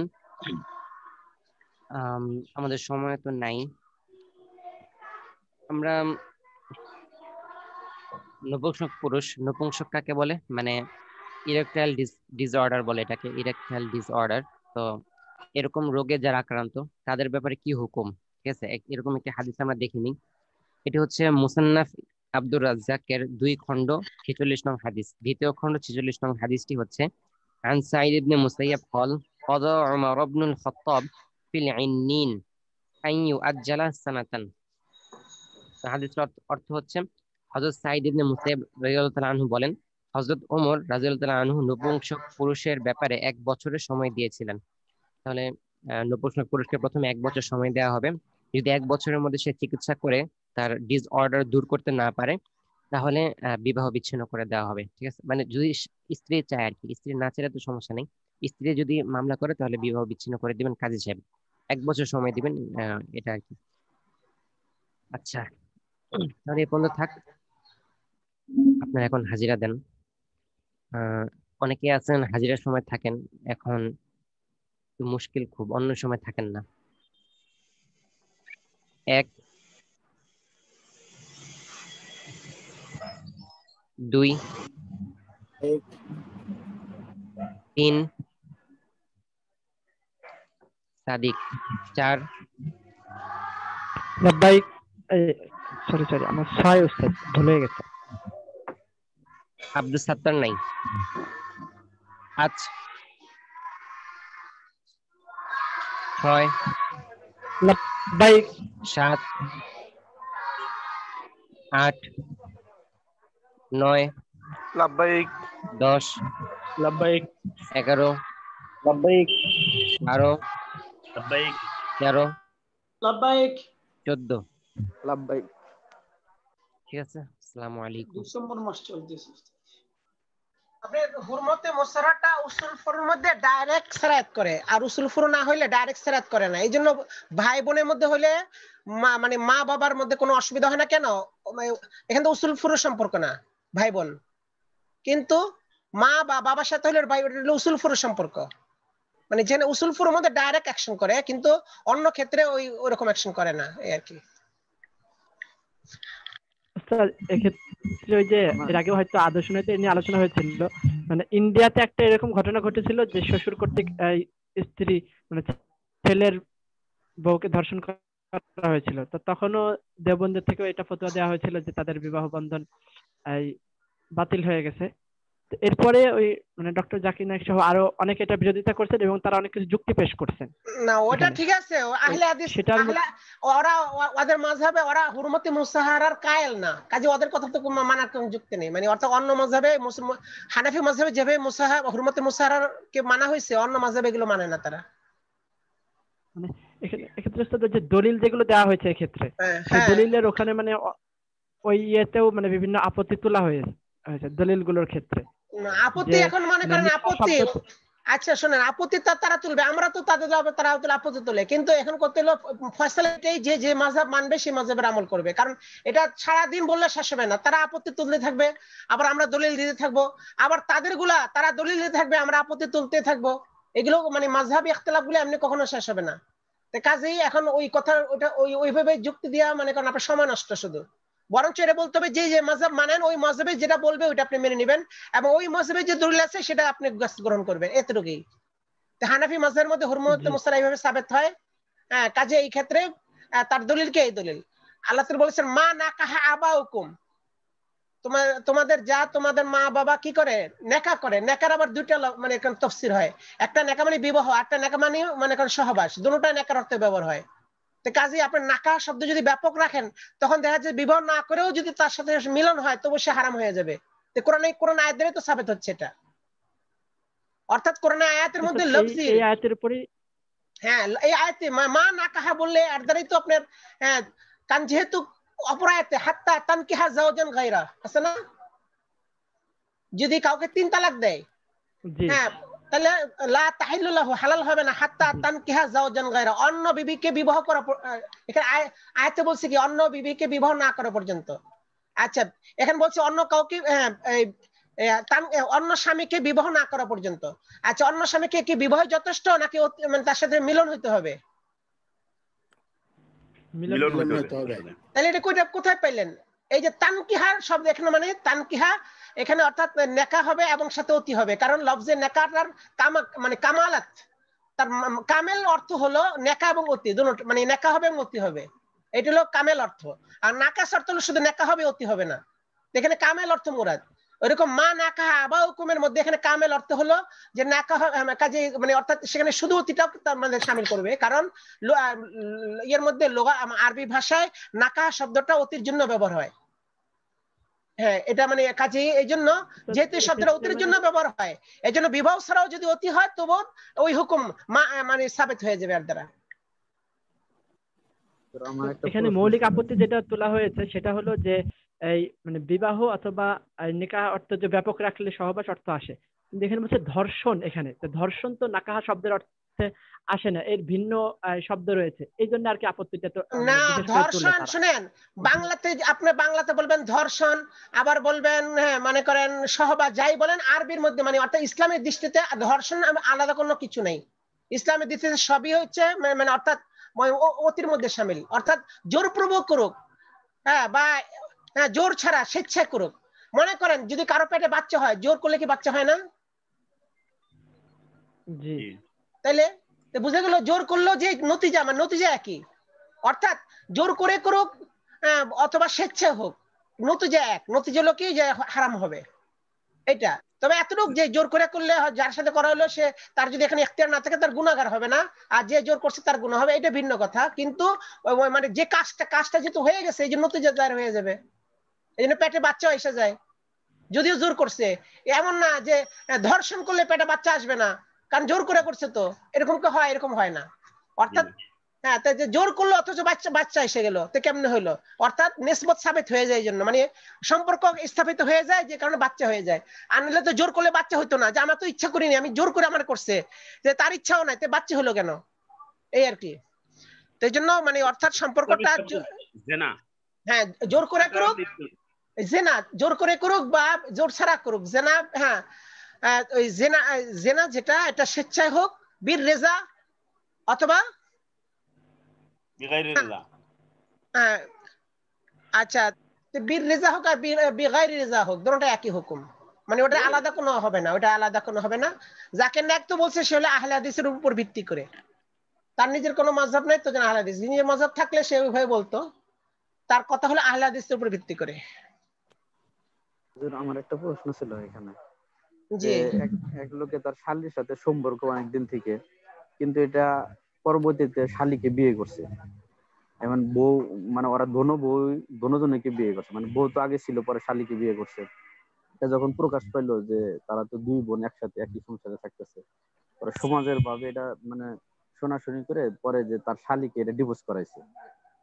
ডিভোর্স করার পরে তখন আবার যখন তার ওই স্বামী চিন্তা করলো যে এটা তো আমার আগের বউর কারণে তো সেই ঘটনা প্রকাশ পেলো, পরবর্তীতে তার আগের বউকে বাদ দিয়ে দিছে। বাদ দিলে পরবর্তীতে আবার তার শালীকে আবার বিয়ে করছে। তো ওই ক্ষেত্রে এটা ওকে তো সামাজিক ভাবে পানিশমেন্ট দেওয়া দরকার ছিল। শালীকে আবার বিবাহ করে কেমনে? না ওটা ওয়ান তাজমাউ না, কোরআন শরীফে আছে ওয়ান তাজমাউ বাইনাল উখতাইন, দুই বোনের মাঝে জমা করা নিষেধ, মানে মাহরাম। শালী তো মাহরাম, শালী স্ত্রী তার কাছে থাকা অবস্থায় শালী মাহরাম। মাহরাম মানে কি? অর্থাৎ তার সাথে বিবাহ হারাম, কিন্তু দেখা সাক্ষাৎ জায়েজ নাই, কারণ যেহেতু স্ত্রী যদি মারা যায় তাহলে তাকে বিবাহ করতে পারবে। অর্থাৎ এখানে মিন ওয়াজেন মাহরাম, মিন ওয়াজেন গায়রে মাহরাম। শালীর মধ্যে দুই অবস্থা, মিন ওয়াজেন মাহরাম আর মিন ওয়াজেন গায়রে মাহরাম। তো যেহেতু মিন ওয়াজেন মাহরাম, মিন ওয়াজেন মাহরাম, হ্যাঁ, অর্থাৎ স্ত্রী থাকা অবস্থায় মানে অর্থাৎ শালীকে বিবাহ করা যাবে না। ওয়ান তাজমাউ বাইনাল উখতাইন, যদি কেউ করে বিবাহিত হবে না। তারপর তার বিবাহ হইলো, আবার ছেড়ে দিল কেমনে?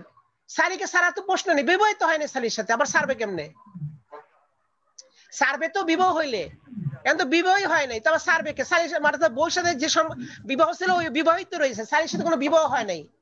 আর পরে যদি বউকে তালাক দিয়ে থাকে, এরপরে যদি তালাকের ইদ্যত শেষ হওয়ার পরে যদি শালীকে বিবাহ করে থাকে, পরে শালীর বিবাহ সই, ওরা সই হবে, কিন্তু স্ত্রীর কারণে উপরে জুলুম হবে। এই কারণে পরকালে মানে সে শাস্তির উপযুক্ত হবে। স্ত্রীর উপর সে জুলুম করলো কেন? এটা জুলুম হবে। তবে যদি এখন দেখতে হবে সেই ইদ্যতের অনেকে বিয়া করে লগে লগে, যেমন নাকি এখন যদি মনে করো অর্থাৎ স্ত্রীর ইদ্যতের ভিতরে যদি শালীকে বিবাহ করে, তাহলে ওই বিবাহ হবে না। মানে স্ত্রীকে তালাক দিছে, এরপরে কি করছে, ওই স্ত্রীর তো শেষ হয় শালীকে আবার বিবাহ করছে, তো ওই বিবাহ তো সই হবে না, ওই বিবাহ সই হবে না। অর্থাৎ ওই কাজে এখানে আগে পুরা মাসলা জানেন, তারপরে হুকুম আসবে এটার, যে সে কখন বিবাহ করছে শালীকে, স্ত্রী ইদ্যত শেষ হওয়ার পর না ইদ্যতের ভিতরেই, ওটা মাসলা জানতে হবে আগে। আচ্ছা ঠিক আছে, এখন সামনে পড়ে। আচ্ছা গত সবকটা শোনান, টাইম তো গেছে অনেক। গত সবকটা সংক্ষেপে শোনান দেখি তাড়াতাড়ি।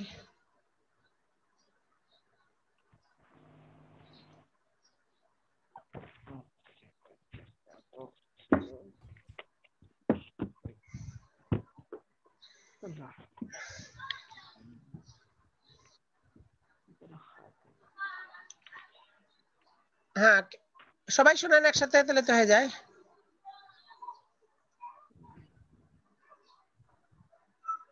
বিসমিল্লাহির রহমানির রহিম। আলোচনা চলতেছিল আল উমুর বিমাকাসিদিহা, এই মূলনীতির অধীনে অনেকগুলো মিসাল বা তাফরিয়াত এখানে বর্ণনা করা হয়েছে। তো শেষ পর্যায়ে এসে হাসিলু বলে মুসান্নিফ রহমাতুল্লাহি আলাইহি এখানে তিনি এর আগে যে খাতেবার মধ্যে যে একটি বিষয় তিনি বর্ণনা করেছেন, সেটা নির্ধারণের ক্ষেত্রে ইখতিলাফ আছে, সেই কথাটা তিনি এখানে বর্ণনা করেছেন। এরপরে তিনি বর্ণনা করেছেন যে এই সংক্রান্ত ওই যদি কোনো বেহুশ কোনো ব্যক্তির সাথে অথবা পাগল কোনো ব্যক্তির সাথে অথবা নেশাগ্রস্ত কোনো ব্যক্তির সাথে কথা বললে হানেস হবে কিনা, সেই বিষয়টার ব্যাপারে কোনো ধরনের হুকুম আমি পাই নাই। একথা মুসলিম এখানে আগে যে বলছে ঘুমন্ত ব্যক্তির মধ্যে এখানে দেওয়া ছিল, তাফসিলটাই বলছে যে এখানে ইখতিলাফটা দেখাইছে এখানে ঘুমন্ত ব্যক্তি। ঘুমন্ত ব্যক্তির মধ্যে তিনটা মাযহাব, কয়টা? তিনটা।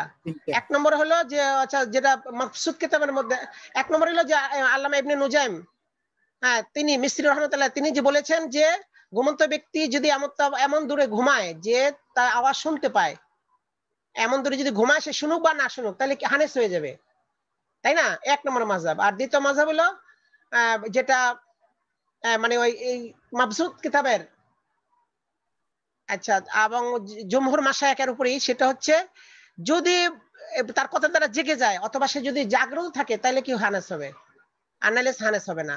আর আল্লামা সাহেবে কুদুরি এবং শামসুল আহমদ সারাকসি তাদের মাযহাব হলো যে কোন অবস্থায় হানেস হবে না, ঘুমন্ত বিষয়ে কথা বললে হানেস হবে না, মানে তিনটা মাযহাব। ইবনে নুজাym রাহমাতুল্লাহর নিকটে উনি যেটা বলেছেন সেটা হচ্ছে মুতলাকান হানেস হবে, আর আল্লামা সাহেবে কুদুরি বা আল্লামা সারাকসি রহমাতুল্লাহর নিকটে মুতলাকান হানেস হবে না। আর মাফসুদ কিতাবের মধ্যে বা মাশায়েখের যে কওল সে অনুযায়ী তাফসিল আছে, যদি জাগ্রত হয় বা জাগ্রত অবস্থায় হয় বা কথার দ্বারা জেগে যায় তাহলে হানেস হবে, আর নাইলে হানেস হবে না। এই তিনটা মাযহাব।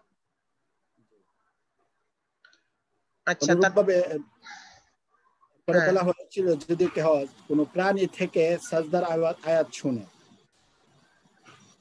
তখন এই ব্যাপারটা আমাদের ফুকাহে কেরাম স্পষ্টভাবে তিনারা বর্ণনা করেছেন যে এই অবস্থার মধ্যে কোনো প্রাণী থেকে সাজদার আয়াত শুনলে সাজদা ওয়াজিব হবে না, কারণ কোনো প্রাণী এটা সে তেলাওয়াতের আহাল না।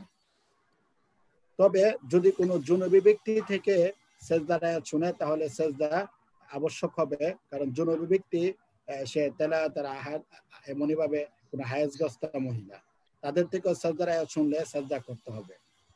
আর যদি কোনো পাগল থেকে সাজদার আয়াত শুনে, কোনো পাগল যদি সাজদার আয়াত তেলাওয়াত করে তখন এমত অবস্থার মধ্যে সাজদা আবশ্যক হবে না।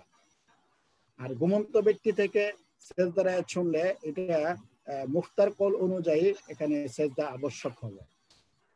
এমনই ভাবে কোনো নেশাগ্রস্ত ব্যক্তি থেকেও সাজদার আয়াত শুনলে সাজদা আবশ্যক হবে। আর এর প্রেক্ষিতে অর্থাৎ আল উমুর বিমাকাসিদিহা, এটা এর আগেও বলা হয়েছিল শুধু ফিকহ শাস্ত্রে যে প্রযোজ্য তা না, কালামে আরবের ক্ষেত্রে প্রযোজ্য, নাহু শাস্ত্র এটার ব্যবহার আমরা দেখতে পাই। যেমন কোনো ব্যক্তি যদি কোনো অপরিচিত কাউকে নির্দিষ্ট করে ডাকে, আহ্বান করে হরফে নাদার মাধ্যমে, তাহলে এমত অবস্থার মধ্যে মুনাদার মধ্যে রফা পড়তে হবে, কারণ মুনাদা তো রফা হয় কখন, যখন মারেফা হয়। মুফরাদ মারেফা হইলে তখন মুনাদা রফা হয়। তখন যেহেতু এই অবস্থার মধ্যে তার উদ্দেশ্য হচ্ছে ব্যক্তিটাকে নির্ধারণ করা, সেই হিসাবে এটাকে কি মারেফার মতো ধরে, মারেফার যে এরাব সেই এরাব অর্থাৎ রফা তার মধ্যে প্রয়োগ করা হবে। আর যদি তারুফ তার ইচ্ছা না হয়ে থাকে তখন মত অবস্থার মধ্যে এটার মধ্যে নসব হবে, যেমনটা আমরা পড়ি যে ইয়া রজুলান ফুজ বিয়াদি, যেখানে তারুফ উদ্দেশ্য না, বরং সে এমনি কাউকে ডাক দেওয়া উদ্দেশ্য যেন সে যে বিপদে আরোপিত এটা থেকে যেন তাকে সে রক্ষা করে। আচ্ছা, তাকে বলা হচ্ছে নাকেরায় গায়রে মুআয়্যান, নাকেরায় গায়রে মুআয়্যানা। তে নাকেরায় গায়রে মুআয়্যানা হইলে নসব হবে। তো বুঝা গেল যে আল উমুরু বিমাকাসিদিহা এটা আরবি বিভিন্ন শব্দের মধ্যে এটা প্রযোজ্য হয়, নিয়ত ধরতে হয়। নিয়তটা তার কি? নিয়তটা নাকেরা হইলে মারেফা, তখন নাকেরা গায়রে মুআয়্যান হয়ে যায়, আবার নিয়তটা নির্দিষ্ট হইলে তখন মারেফা হয়ে যায়। আচ্ছা, তেমনি ভাবে বলতেছে ওয়ামিন যালিকা আল আলামুল মানকুলু মিন সিফাতিন, তেমনি ভাবে মানে ওয়ামিন যালিকা এই কিসমের থেকেই, অর্থাৎ এই যে আল উমুরু বিমাকাসিদিহা আরবি শব্দের মধ্যে প্রয়োগ হয়, সেই কিসমের থেকে একটা হলো যে আল আলাম মানে ওই নাম, আল মানকুলু যেটা মনকুল হয়ে এসেছে মিন সিফাতে, কোন সিফাত থেকে, কোন সিফাত থেকে মনকুল হয়ে যদি কারো নাম রাখা হয়, অর্থাৎ সিগা সিফাত, ইসমে ফাইল, ইসমে মফউল বা সিফাতে মুশাব্বাহ বা ইসমে তাফজিল, এরকম শব্দ দিয়ে যদি কারো নাম রাখে, একজন নাম রাখছে আহমার, আহমারটা হচ্ছে এমন আলাম আল মানকুল মিন সিফাতেন, যেটা সিফাত থেকে আসছে। সিফাত কি মানে অর্থাৎ সে ব্যক্তির মানে লাল রং, অনেকের নাম রাখে লাল মিয়া, শরীরটা খুব লাল, এই জন্য তার নাম দিয়েছে লাল মিয়া। এখন এই জন্য সিফাত থেকে যে মনকুল যে আলাম আসলো, ইন কুসিদা বিহি লামহা সিফাতিল মানকুল মিনহা, যদি সেখানে উদ্দেশ্য করা হয় ওই সিফাতের, ওই সিফাতের দিকে ইশারা করা, লামহুন মানে ইশারা করা বা প্রকাশ পাওয়া, ওই সিফাতের অর্থ প্রকাশ পাওয়া বা ওই সিফাতের দিকে ইশারা করা, যে সিফাত থেকে এটা মনকুল হয়ে আসছে, এটা যে উদ্দেশ্য হয়, তখন উদখিলা ফিহিল আলিফ ওয়াল লাম, তার মধ্যে আলিফ ওয়াল লাম দাখিল হতে পারবে। অর্থাৎ এখানে আল আহমারও বলতে পারবেন, একজন ব্যক্তির নাম আছেন আহমার, এখন আসলে তার শরীরটা লাল রঙের, এই জন্য তো আমরা রাখছি লাল মিয়া আহমার। এখন এই যেহেতু এখানে তার সিফাতটা উদ্দেশ্য, এই জন্য তাকে আল আহমার বলতে পারবেন। আর ওয়াইলা ফালা, কিন্তু যদি এখানে লাল মিয়ার এমনি নাম রাখছে, লাল দ্বারা উদ্দেশ্য না, লালের দিকে কোনো খেয়াল না, এমনি মনে করছে আহমার একটা সুন্দর শব্দ দেখা যায়, বাপ মা মনে করছে আহমার শব্দটা সুন্দরই লাগে, ওর নাম রেখে ফেলে আহমার, কয় ঠিক আছে রাহমা, একজন নাম রেখে ফেলেছে হেমার, কত সুন্দর শব্দ হেমার, এটা কোরআন শরীফে আছে হেমারা ইয়াহমিলু আসফারক কামাসিল হেমারি, কয় হেমার নাম রেখে ফেলাই, তো একজন নাম রাখছে হেমার, আসলে হেমার মানে গাধা, এটা বুঝে না। এইরকম আর কি। একজন নাম রাখছে আহমার, আহমার মানে জালাল, এটা আর বুঝে না, মনে করছে আমার সুন্দর একটা নাম লেখা ফেলাই, রেখা ফেলাইলো। যেহেতু এখানে সিফাতটা উদ্দেশ্য না, মানে তার নামটাই, মানে তার শব্দটা উদ্দেশ্য, এই ক্ষেত্রে আলিফ লাম ব্যবহার করা যাবে না, আহমার হবে শুধু, আহমার। হ্যাঁ, ফালা, তাহলে আলিফ লাম যোগ হতে পারবে না। কয় ফুরু যালিকা কাসীরাতুন, এর ফুরু অনেক বেশি, অনেক আছে এরকম। যেমন আপনার আমরা যেমন সিয়াসিত হাদিসের কিতাব বুখারী, আল বুখারী, এখানে আলিফ লাম আসে কেন? এই শব্দটা হচ্ছে ওনার মানসুব, নিসবতের কারণে, কাজে এটা এই জন্য এখানে সিফাতি উদ্দেশ্য, এই জন্য আল আল বুখারী। কিন্তু মুসলিম, এখানে আলিফ লাম আসবে না। সহিহুল বুখারী বলা যাবে, কিন্তু সহিহুল মুসলিম বলা ভুল, সহিহুল মুসলিম হবে না, হবে সহিহু মুসলিম। কারণ মুসলিম শব্দটা তার নাম হয়ে গেছে, আর নাম হওয়ার কারণে অর্থাৎ তার মূল যে মানে সিফাত সেদিকে লিহাজ হয় নাই, এই জন্য এখানে এই মুসলিমটাই তার নাম, এই জন্য এখানে আলিফ লাম আনা যাবে না, সহিহু মুসলিম বলতে হবে।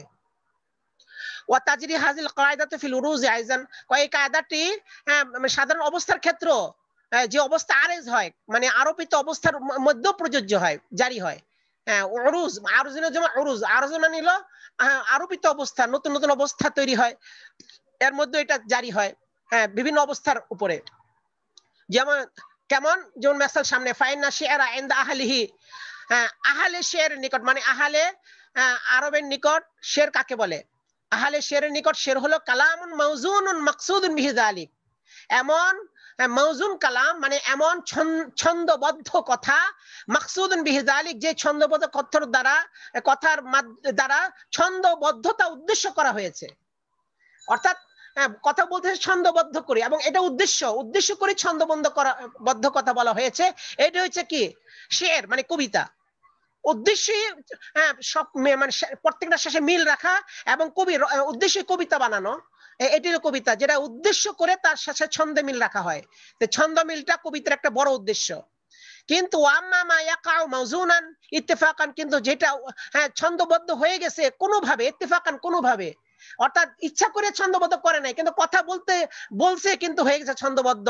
লা আন কাসদিন মিনাল মুতাকাল্লিম, বলনেওয়ালার পক্ষ থেকে কসদের কারণে ছন্দবদ্ধ হয়নি, তিনি ইচ্ছা করেন না ছন্দবদ্ধ করার, অটোমেটিক মানে তিনি কথা বলছেন কিন্তু ছন্দের মতো হয়ে গেছে। যেমন অনেক খতিব সাহেব খুতবা দেন আরবিতে, দেখা যাচ্ছে প্রত্যেকটা শেষে ছন্দ মিল থাকে, কিন্তু উনি কবিতার উদ্দেশ্য থাকে না, ছন্দ মিলের উদ্দেশ্য থাকে না, এরকম, কিন্তু শেষে এরকম দেখা যাচ্ছে প্রত্যেকটা মিল থাকে এরকম।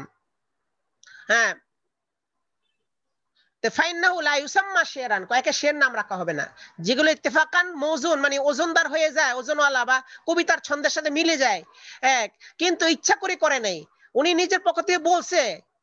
যেমন কবি কাজী নজরুল ইসলাম প্রথমে বলছিল জল পড়ে পাতা নড়ে, পরে দেখা যায় এটা কবিতা হয়ে গেছে গা।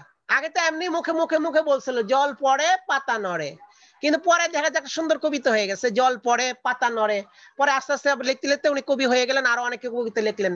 তা প্রথম লেখাই ছিল এটা জল পড়ে পাতা নড়ে, কবিতা ইচ্ছে ছিল না, কিন্তু কবিতা হয়ে গেছে। তো এরকম আর কি।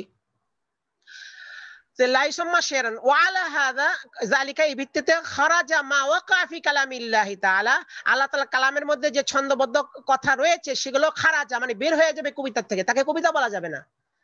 আল্লাহ কালামের মধ্যে ছন্দবদ্ধ কথা আছে, তাকে কবিতা বলা যাবে না, কবিতার থেকে সেটা বের হয়ে যাবে। কেন? কয় যে মুতাকাল্লিম এটাকে ছন্দবদ্ধ কবিতার উদ্দেশ্য করেন নাই, এই জন্য রাসূলুল্লাহ বলেছেন, এই রাসূলুল্লাহ সম্পর্কে বলা হয়েছে ওমা আল্লামনাহু শেরা ওমা ইয়ামবাগি লা, আমি রাসূলকে শের শিক্ষা দিই নাই। তো বুঝা গেল কোরআন কোন শের না। এবং ইয়ামবাগি রাসূলের জন্য শের মুনাসিব না।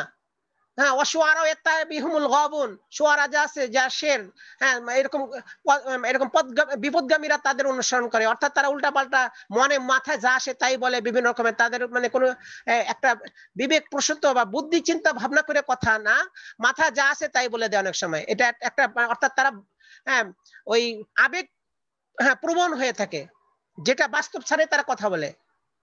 কিন্তু আল্লাহর কালাম তো সব বাস্তব, রাসূলের বাণী সব বাস্তব, এই জন্য এগুলো কোনো শের না।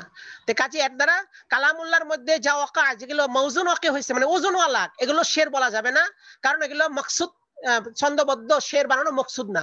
কাকাউলি তাআলা জানাতে লান তানালুল বিররা হাত্তা তুনফিকু মিম্মা তুহিব্বুন, এখানে কইতে পারে না, যেহেতু দুইটা মিসরা হয়ে গেল, লান তানালুল বিররা হাত্তা তুনফিকু মিম্মা তুহিব্বুন, দুইটা মিসরা হয়ে গেল। কয় না, দুইটা মিসরা বলতে পারে না, মিসরা বানানো বা কবিতার ছন্দে বানানো ওই উদ্দেশ্য না, এরা আল্লাহ তাআলা ইরশাদ করেছেন, কিন্তু দেখা যাচ্ছে যে ছন্দের সাথে মিলে গেছে, এরকম আল কারিআতু মাল কারিআ ওয়া মা আদরাকা মাল কারিআ, এই যে মিলে গেল শেষে, কিন্তু এর মাধ্যমে অর্থ এটা না যেটা কবিতা, বরং আল্লাহ তাআলা কথাই ভেবে বলেছেন, কিন্তু ছন্দের বদ্ধের মতো মনে হচ্ছে। এরকম আউফি কালামি রাসূলুল্লাহ সাল্লাল্লাহু আলাইহি ওয়াসাল্লামের কথার মধ্যেও যদি যা ওয়াকে হয়েছে হ্যাঁ ছন্দবদ্ধ ভাবে, সেটা কবিতা হবে না, কবিতা থেকে বাইর হয়ে যাবে। কাকাউলিহি, যেমন রাসূলের কোল, হাল আনতি ইল্লা ইসবাউন দামাইতি ওয়া ফি সাবিলিল্লাহি মা লাকাইতি। হ্যাঁ, রাসূল সাল্লাল্লাহু আলাইহি ওয়াসাল্লাম নিজের আঙ্গুলকে উদ্দেশ্য করে বলছেন, হাল আনতি, হে আঙ্গুল তুমি কি, ইল্লা ইসবাউন, তুমি তো একটা আঙ্গুল মাত্র, দামাইতি, কখন বলছেন রাসূল এটা? ও যে যখন আঙ্গুল কেটে গিয়েছিল জিহাদের ময়দানে, রক্ত বের হচ্ছে আঙ্গুল দিয়ে, তখন রাসূল এই উদ্দেশ্য করে বললেন আঙ্গুলকে, হাল আনতি ইল্লা ইসবাউন, হ্যাঁ দামাইতে, তুমি তো একটা আঙ্গুল মাত্র, যে আঙ্গুল হ্যাঁ রক্ত রঞ্জিত হয়েছো, অফি সাবিলিল্লাহি মা লাকাইতে, আর আল্লাহর রাস্তায় তুমি যা কিছু মোলাকাত করেছো, মানে তুমি যা কিছু এখানে পেয়েছো, এটা আল্লাহর রাস্তায়, মা লাকাইতে, তুমি যার সাথে মোলাকাত করেছো, মানে তুমি যে রক্তের সাথে মোলাকাত করলে, এটা তোমার আল্লাহর রাস্তায় হয়েছে, আল্লাহর জন্য কোরবান। এখনো বাহ্যত একটা কবিতার মতো, এটা হাল আনতি ইল্লা ইসবাউন দামাইতি ওয়া ফি সাবিলিল্লাহি মা লাকাইতি, কবিতার মতো মনে হচ্ছে, কিন্তু আসলে কবিতা না, ছন্দবদ্ধ কথা। হ্যাঁ, এটা রাসূলুল্লাহ নিজে বলেছেন, বলা দ্বারা এটা কবিতার মতো শোনা যাচ্ছে। এইজন্য এই কায়দার কারণে, যেহেতু উনি কসদ না শেরের, এইজন্য কসদ, এই শের থেকে এটা বের হয়ে যাবে। তো কাজী বোঝা গেল আল উমুর বিমাকাসিদিহা, এই কথাটা যেমন করে নাকি ফিকহ শাস্ত্রের মধ্যে প্রযোজ্য হয়, বা মাসলা ক্ষেত্রে প্রযোজ্য হয়, আরবি ভাষা, আরবি শব্দের মধ্যে এটা সমানভাবে প্রযোজ্য হয়। এটা শেষমেশে তাকমিলের মাধ্যমে এটা উনি বুঝিয়ে দিলেন পরিশিষ্টের ভিতরে। এরপরে কায়দা সালেসা শুরু হবে ইনশাআল্লাহ। আচ্ছা, এ পর্যন্তই। আচ্ছা, কথা বের হয় কার থেকে? মিউট করে দেন যার থেকে কথা বের হয়। এই রাজাল করিম, আসসালামু আলাইকুম ওয়া রাহমাতুল্লাহ।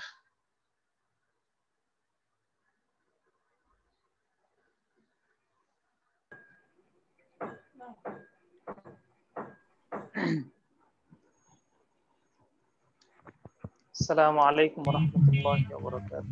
ওয়া আলাইকুম আসসালাম ওয়া রাহমাতুল্লাহ।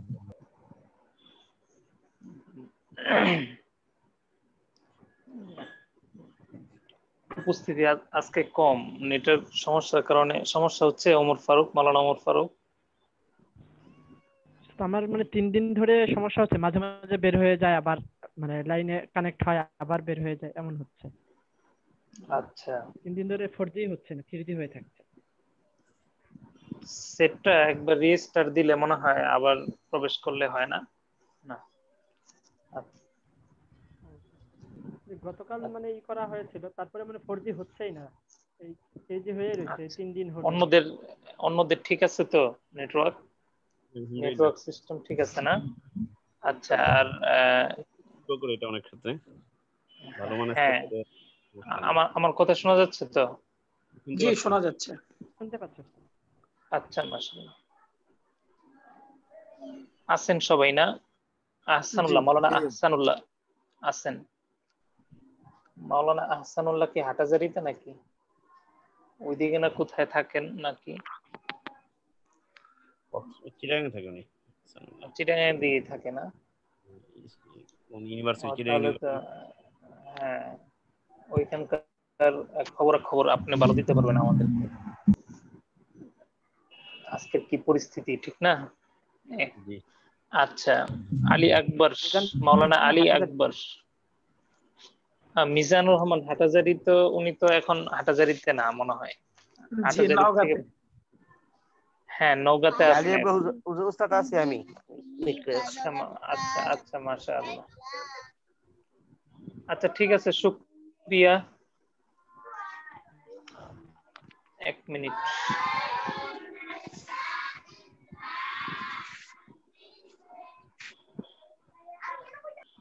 চারটার পরে ফোন দিন, 4টার পরে।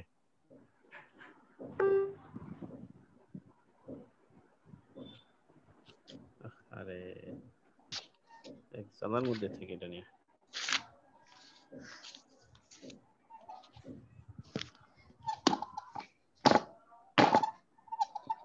আচ্ছা, সবাই কি আছেন তো? মনোযোগ কোথায় সবার? আছেন তো না? আছি হুজুর, মনোযোগ। জি,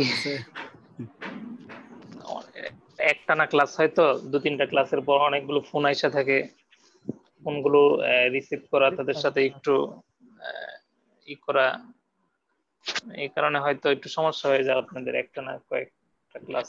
সবাই তো অনেক ব্যস্ত। অনেকদিন পরে আজকে আমিও বাসা থেকে ক্লাস করানোর সুযোগ পাইতেছি। বিভিন্ন সফরে থাকা অবস্থায় ক্লাস করানো আসলে ঠিক না, এরপরও করাইতে হয় যেহেতু দায়িত্ব। কিতাবাদি তখন থাকে না সামনে। ঠিক আছে, আচ্ছা। তো আজকে পিছনের পড়া যেটা ছিল এর আগে, পড়াগুলো সবাই মোতালা করে আসছিলেন?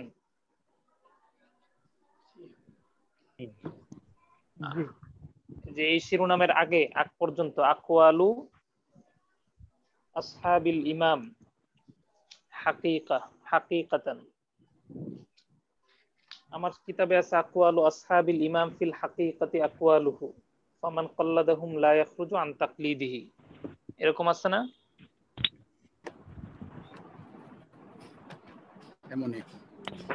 এমন আছে তো নাকি? মাতলাবুন আকওয়ালু আসহাবিল ইমাম ফিল হাকিকাতি আকওয়ালুহু ফামান কাল্লাদাহুম লা ইয়াখরুজু আন তাকলিদিহি।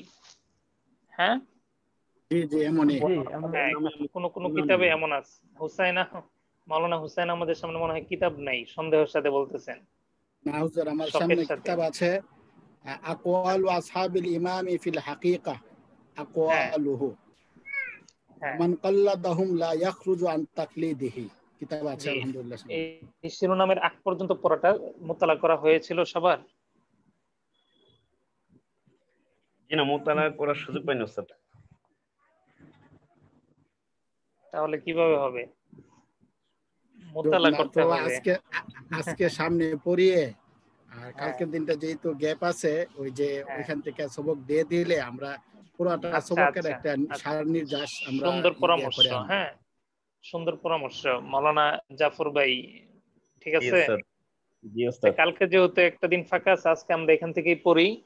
ওই পিছনের পড়াটা সবাই একবার ভালো করে মোতালা করে আসবেন। হ্যাঁ পিছনের ওই যে আপনার ইখতিলাফুল কাউলাইন ওর রিওয়ায়াতাইন এরকম একটা শিরোনাম গেছে সম্ভবত, এখান থেকে নিয়ে আপনার এই যে আপনার এই আকওয়ালের আগ পর্যন্ত, আজকে পড়ার শিরোনামের আগ পর্যন্ত এতটুকু আপনাদের সবার জন্য মোতালা থাকবে। ঠিক আছে, সবার জন্য মোতালা থাকবে। হ্যাঁ এখানে কিন্তু এবারতের মাঝখানেই কিন্তু কয়েকটা জিনিস ভাগ করা আছে, এগুলো মোতালার সময় একটু খেয়াল করে পড়বেন। যেরকম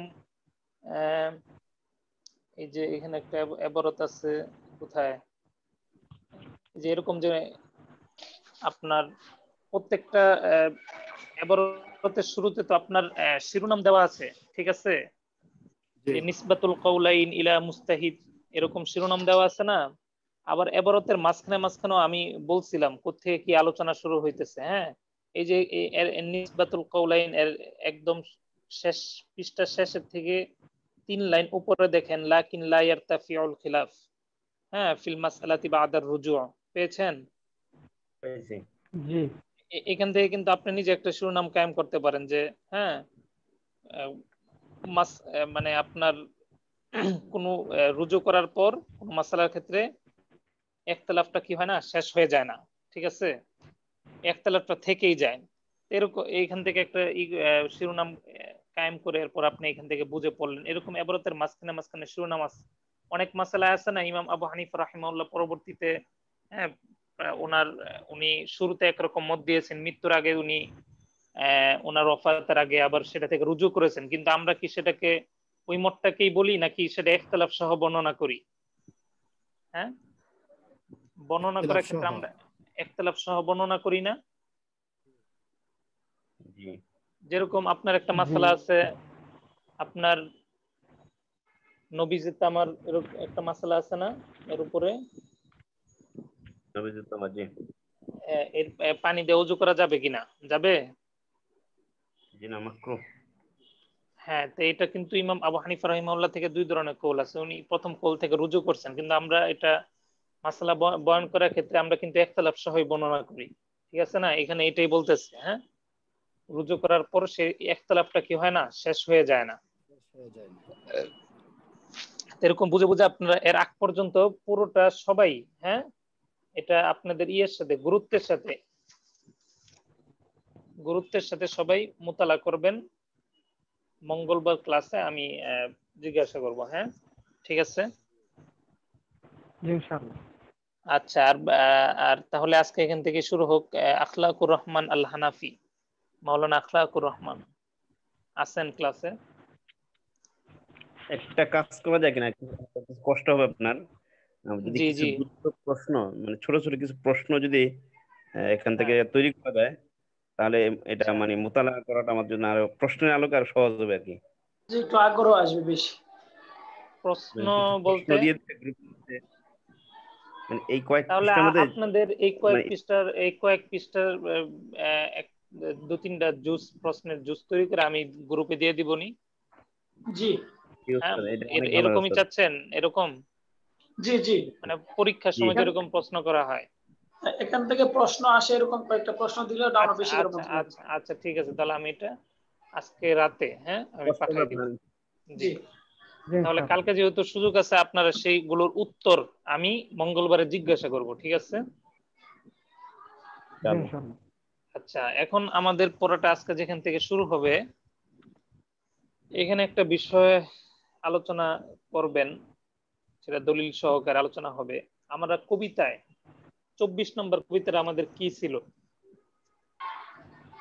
24 নম্বর না শেষ কবিতাটা?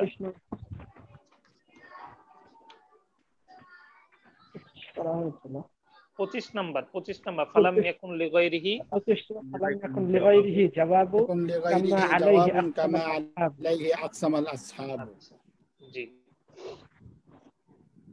তো এখান থেকে একটা আলোচনা হচ্ছে, যেটা আমাদের শিরোনামে এই বিষয়টা সম্পর্কে স্পষ্ট করে দেওয়া হয়েছে। কি বিষয়ে আলোচনা হবে এখানে বুঝা আসছে? আকওয়ালু আসহাবিল ইমাম ফিল হাকিকাতি আকওয়ালুহু ফামান কাল্লাদাহুম লা ইয়াখরুজু আন তাকলিদিহি। অনেকের কিতাবে এরকম শিরোনাম নাই, কিন্তু বিষয়বস্তু একই, কোন শিরোনামই দেওয়া হয় নাই না? এরকম এই যে ভিতর থেকে, ইবারতের ভিতর থেকে শিরোনাম কায়েম করলে বুঝতে আর একটু সহজ হয়। হ্যাঁ, আচ্ছা, তাহলে এখানে বলতেছে যে আপনার এখানে মানে বিষয়টা হলো এরকম যে সাহেবের কোনো কথা, এটা কাদের কথা, কার কথা? ইমাম সাহেবের কথা। বুঝা আসছে? এখন যদি কেউ ইমাম আবু ইউসুফ রাহিমাহুল্লাহর অনুসরণ করে, হ্যাঁ, এবং ইমাম মুহাম্মদ তাদের অনুসরণ কেউ করে, তাহলে কি তিনি ইমাম আবু হানিফার অনুসরণ থেকে বের হয়ে যাবে? তার তাকলিদ থেকে কি তিনি সরে পড়বেন? হ্যাঁ, কথা কি শোনা যাচ্ছে না আমার কথা? আরেকবার বললে ভালো হয়। স্যার শুনতে পাচ্ছি, একবার বললে মানে আমি বলতেছি যে যদি কেউ সাহেবাইন অর্থাৎ ইমাম আবু ইউসুফ এবং ইমাম মুহাম্মদ রাহিমাহুল্লাহর তাকলিদ করেন, তাহলে কি তিনি ইমাম আবু হানিফার তাকলিদ করবেন না, নাকি ওনার তাকলিদ থেকে উনি বের হয়ে গেলেন? তাদের তাকলিদ করার মাধ্যমে উনারই তাকলিদ করলেন, যেন ইমাম আবু হানিফার মতো হানিফারই তাকলিদ হবে। জি, এটা কিভাবে এটা ইমাম আবু হানিফা রাহিমাহুল্লাহর ওনারও এটা তাকলিদ হবে। হ্যাঁ, অর্থাৎ সাহেবান যেই কথাটা বলতেছেন সেটা ইমাম আবু হানিফার কথা। বুঝা আসছে? হ্যাঁ, এই বিষয়টি সম্পর্কে এখানে আলোচনা হচ্ছে যে অর্থাৎ ইমাম সাহেবের যারা শাগরেদ আছেন, ওনার সাহচর্যে যারা ছিলেন, তারা যখন কোন একটা মাসালায়, তারা যখন পুরোই কোনো মাসালায়, হ্যাঁ, তারা যখন ইস্তিহাদ করেন, তখন সেই ইস্তিহাদের আলোকে তারা যে ফয়সালাটা দেন, মাসালার ক্ষেত্রে যে হুকুমটা তারা বয়ান করেন, সেটা মূলত ইমাম আবু হানিফা রাহিমাহুল্লাহর ওনারই কথা। ঠিক আছে? এর দ্বারা এটা উদ্দেশ্য হয় না যে তারা ইমাম আবু হানিফা সাহেবে মাযহাবের কি করতেছে, বিরোধিতা করতেছে, এটা মাকসাদ না। বুঝা আসছে? এটা বুঝাবে না, বরং কি এটা ইমাম সাহেবের কৌল ছিল এরকম। ঠিক আছে? আচ্ছা, আমরা কিতাব পড়ি। ইদা তাকাররারা যালিকা ফালাম, এখান থেকে পড়েন। বিসমিল্লাহির রহমানির রহিম। ইদা তাকাররারা যালিকা ফালাম, জি, أن الإمام أبا حنيفة رحمه الله تعالى من شدة احتياطه وورعه وعلمه ইমাম আবু হানিফা রাহিমাহুল্লাহ উনি শিদ্দাতি ইহতিয়াতিহি ওয়া ওয়ারইহি, হ্যাঁ, তিনি খুব সতর্কতা এবং আপনার ওয়ারউন শব্দের অর্থ কি? পরহেজগার, পরহেজগার, হ্যাঁ, ধর্মভীরুতা। জি জি, ধর্মভীরুতা, হ্যাঁ, খুদা ভীরুতা আর কি, পরহেজগার, তাকওয়া, হ্যাঁ, তাকওয়া ভয়ভীতি, খুদাভীতি। তো এর সাথে উনি এরপরে ওয়াইলমিহি, হ্যাঁ, বিআন্নাল ইখতিলাফ মিন আসারির রাহমা, জি, এখানে মিন আসারির রাহমা অর্থাৎ আসারির রাহমা দ্বারা মানে কি, এখানে ওই যে একটা হাদিসের দিকে ইশারা করা হয়েছে, যে হাদিস আছে না একটা, ইখতিলাফ উম্মতি রাহমাতুন, ঠিক আছে, জি, রহমত এটা তো আছে, ইখতিলাফ যত হবে এটা উম্মতের জন্য কি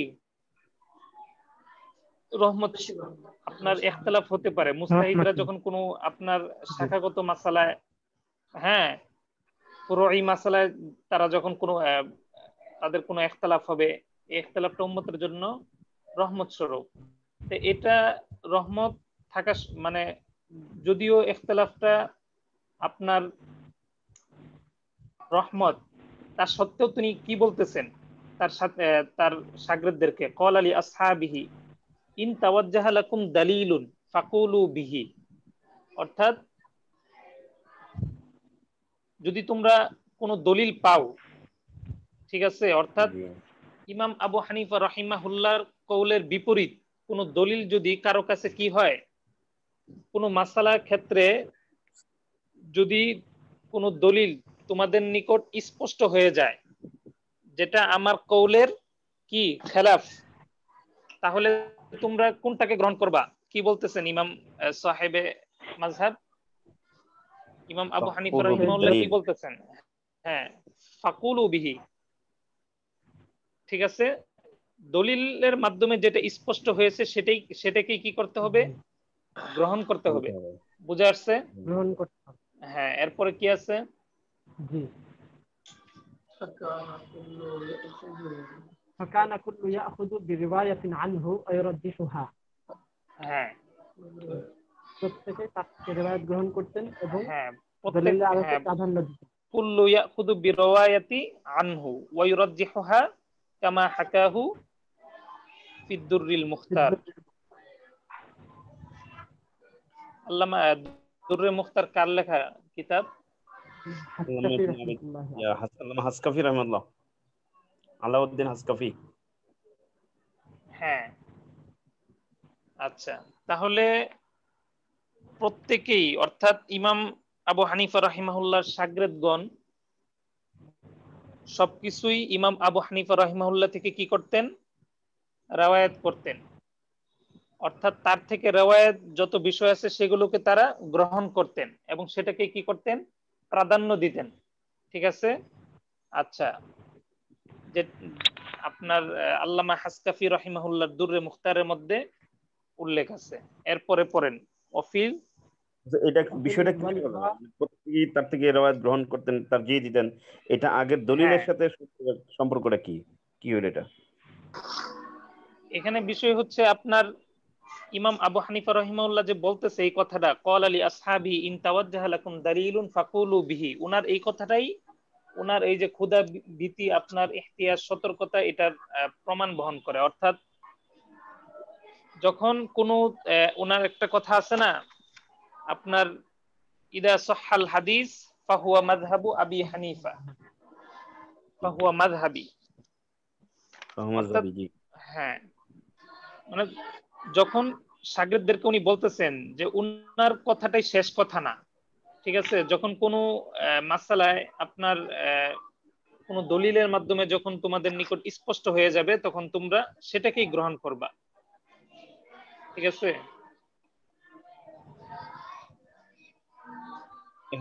পরের কথাটা আগের সাথে মিল পাচ্ছি না ভালো একটা। কোনটা? হ্যাঁ, এটা ওই যে কবিতায় পড়ছেন না, কবিতায় 25 নম্বর কবিতায় কি পড়ছেন?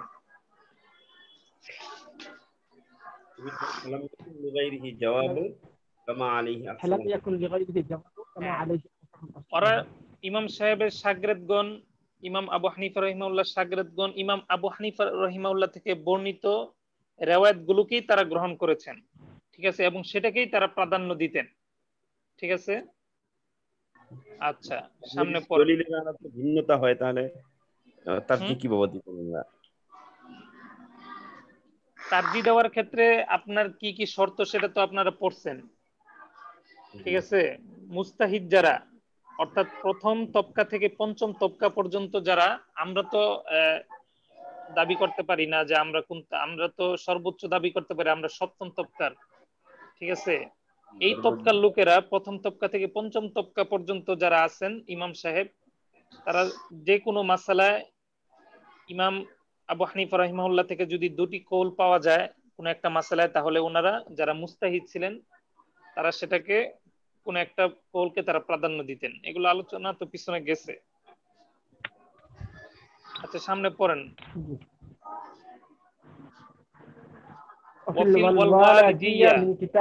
হ্যাঁ হ্যাঁ, কি পড়লেন?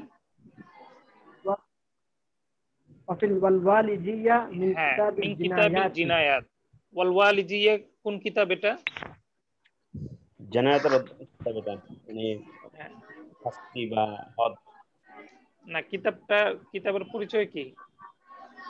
সেটা ফাতোয়ার কিতাব একটি বলা হয়েছিল, যে ফাতোয়া আল ওয়ালিজিয়া। হ্যাঁ, আল ফাতাওয়া আল ওয়ালিজিয়া। জি, এই কিতাবের লেখক কে? রশিদ ইবনে আবি হানিফা। জি হ্যাঁ, লেখকের নাম বলা তো সহজ, আল্লামা ওয়াল ওয়ালিজি রাহিমাহুল্লাহ, বাস বলে দিলেই তো হয়। হ্যাঁ, উনার ওফাত 540 হিজরির পর। হ্যাঁ, ওনার নাম তো অবশ্যই আছে, আবুল ফাতা আব্দুর রশিদ না?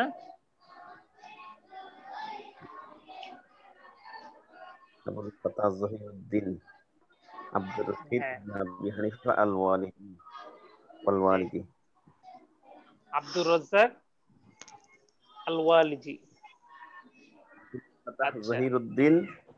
ওনার কি ওয়াফাত কত হিজরিতে পেয়েছেন?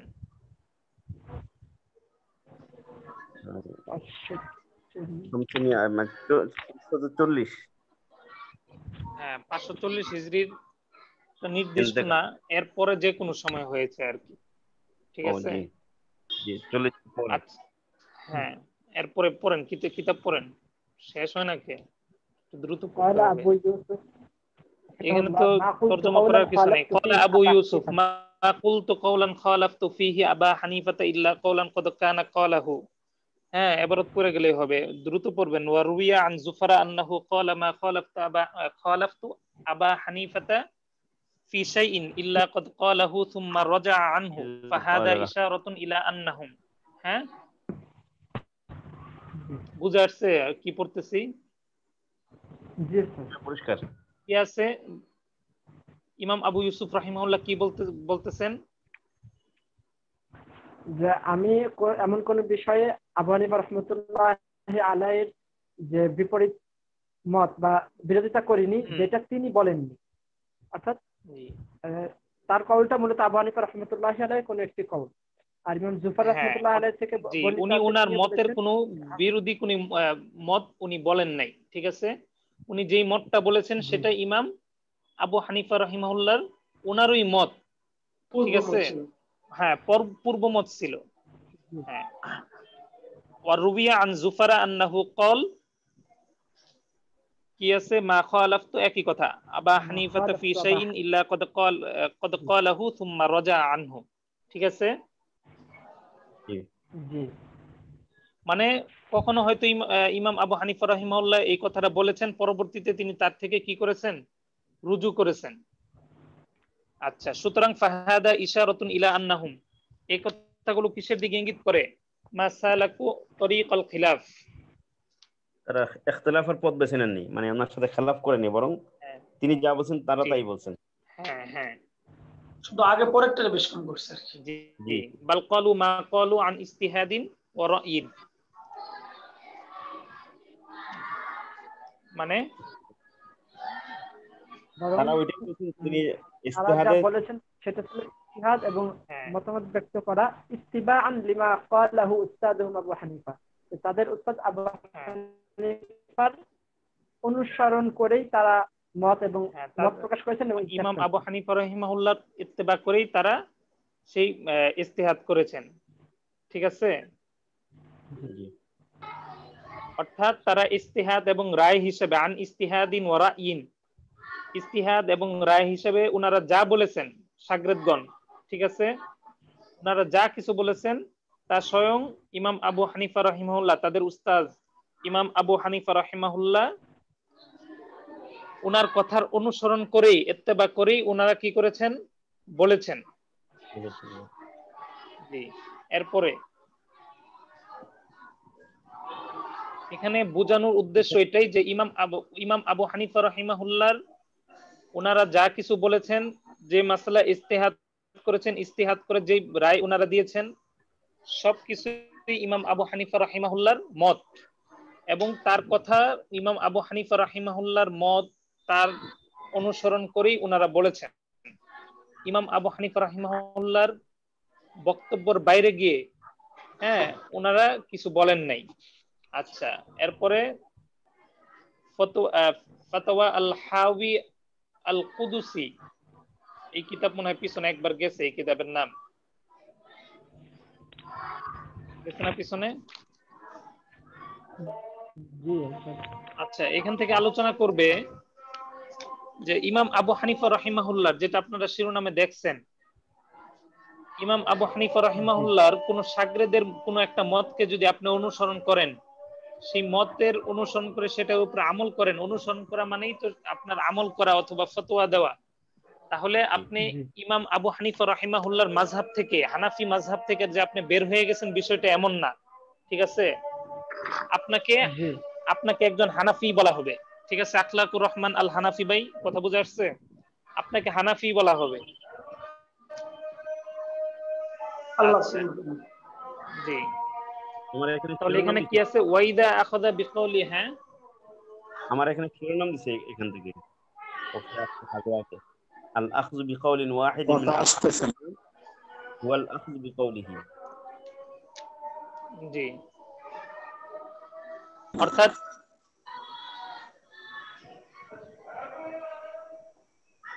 ইমাম আবু হানিফা রাহিমাহুল্লাহর মতকে গ্রহণ করা। ঠিক আছে, আপনার শিরোনাম কি দিছে বললেন?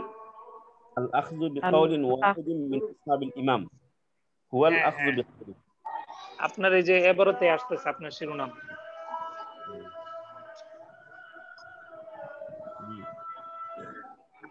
হ্যাঁ, পড়েন, এবারত পড়েন। وإذا أخذ بقول واحد منهم يعلم قطعا أن يكون به آخذا بقول أبي حنيفة। অর্থাৎ যখন তার শাগরেদদের মধ্যে থেকে কোনো একজনের কথা যখন গ্রহণ করা হয়, তখন এই কথা নিশ্চিত, হ্যাঁ, আন্নাহু ইয়াকুনু বিহি আখিদান বিকাউলি আবি হানিফা। ঠিক আছে, এটা এর দ্বারা যে ইমাম আবু হানিফা রাহিমাহুল্লাহর কওলকেই গ্রহণ করা হলো, এই কথাটা কি আপনার কতঈ ভাবে এটাই জানা যায়, বুঝা আসছে? জানা যায়। ফাইন্নাহু রুবিয়া, হ্যাঁ পড়েন। فإنه روي عن جميع أصحابه الكبار كأبي يوسف ومحمد وزفر والحسن أنهم قالوا ما قلنا في مسألة قولا إلا وهو روايتنا ওনারা কি বলছেন? যেমন কাবি ইউসুফ ওয়া মুহাম্মাদিন ওয়া জুফার ওয়াল হাসান আন্নাহুম ক্বালু, তারা কি বলছেন? তাদের থেকে কি বর্ণিত আছে? আমরা এমন কোন মাসআলা বলিনি যে যেটা আবু হানিফা রাহমাতুল্লাহ আলাইহি থেকে দুইটি মত নয়, রিওয়ায়াত নাই। অর্থাৎ আমরা ওনারা বলতেছেন যে আমরা যে মতটাই বলি সেটাই কার মত? ইমাম আবু হানিফা রাহিমাহুল্লাহর মত। মা কুলনা ফি মাসআলাতি কাওলান ইল্লা ওয়া হুয়া রিওয়ায়াতুনা আন আবি হানিফা। ঠিক আছে, এরপরে ওয়াকসামা পড়েন। আরে কবিতা গেছে তো, কবিতা কি গেছে? ওয়াকসামু আলাইহি, হ্যাঁ জি, ওয়াকসামু আলাইহি আইমানান গালিযান। কবিতার একদম শেষের যে পংক্তিটা সেখানে আছে না? ওয়াকসামান আসহাবু, হ্যাঁ হ্যাঁ কামা আলাইহি আকসামান আসহাবু। হ্যাঁ, কবিতাগুলো মুখস্থের কথা বলতেছিলাম, আমি দুইটাই পড়া থাকবে, কবিতাগুলো থাকবে ইনশাল্লাহ আগামী ইয়েতে, শনিবারে, মঙ্গলবারে ইনশাল্লাহ। হ্যাঁ পড়েন। ওয়াকসামু আলাইহি,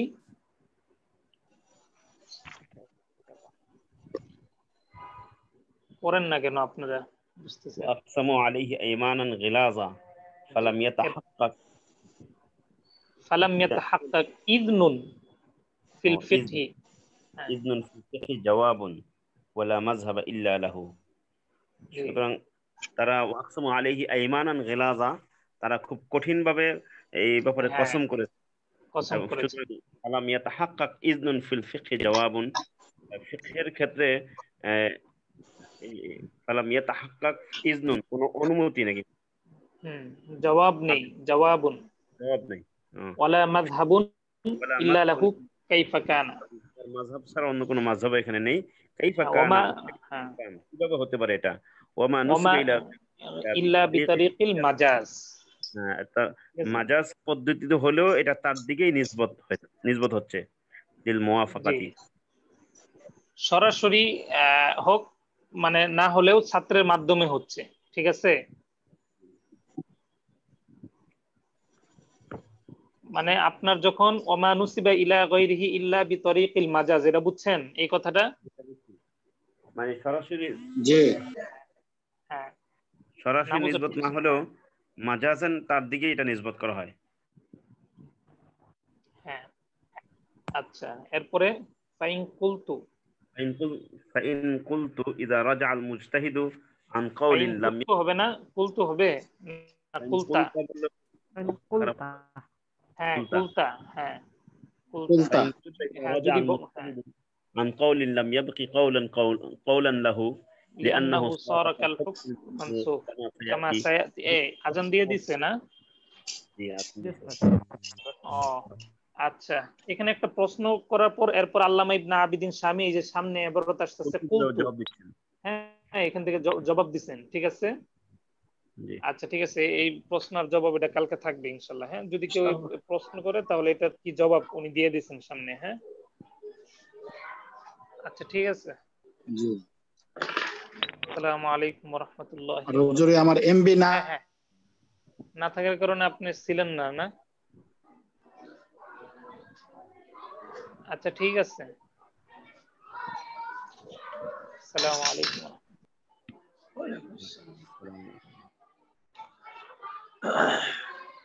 না থাকার কারণে হঠাৎ করে আমার জানা ছিল না।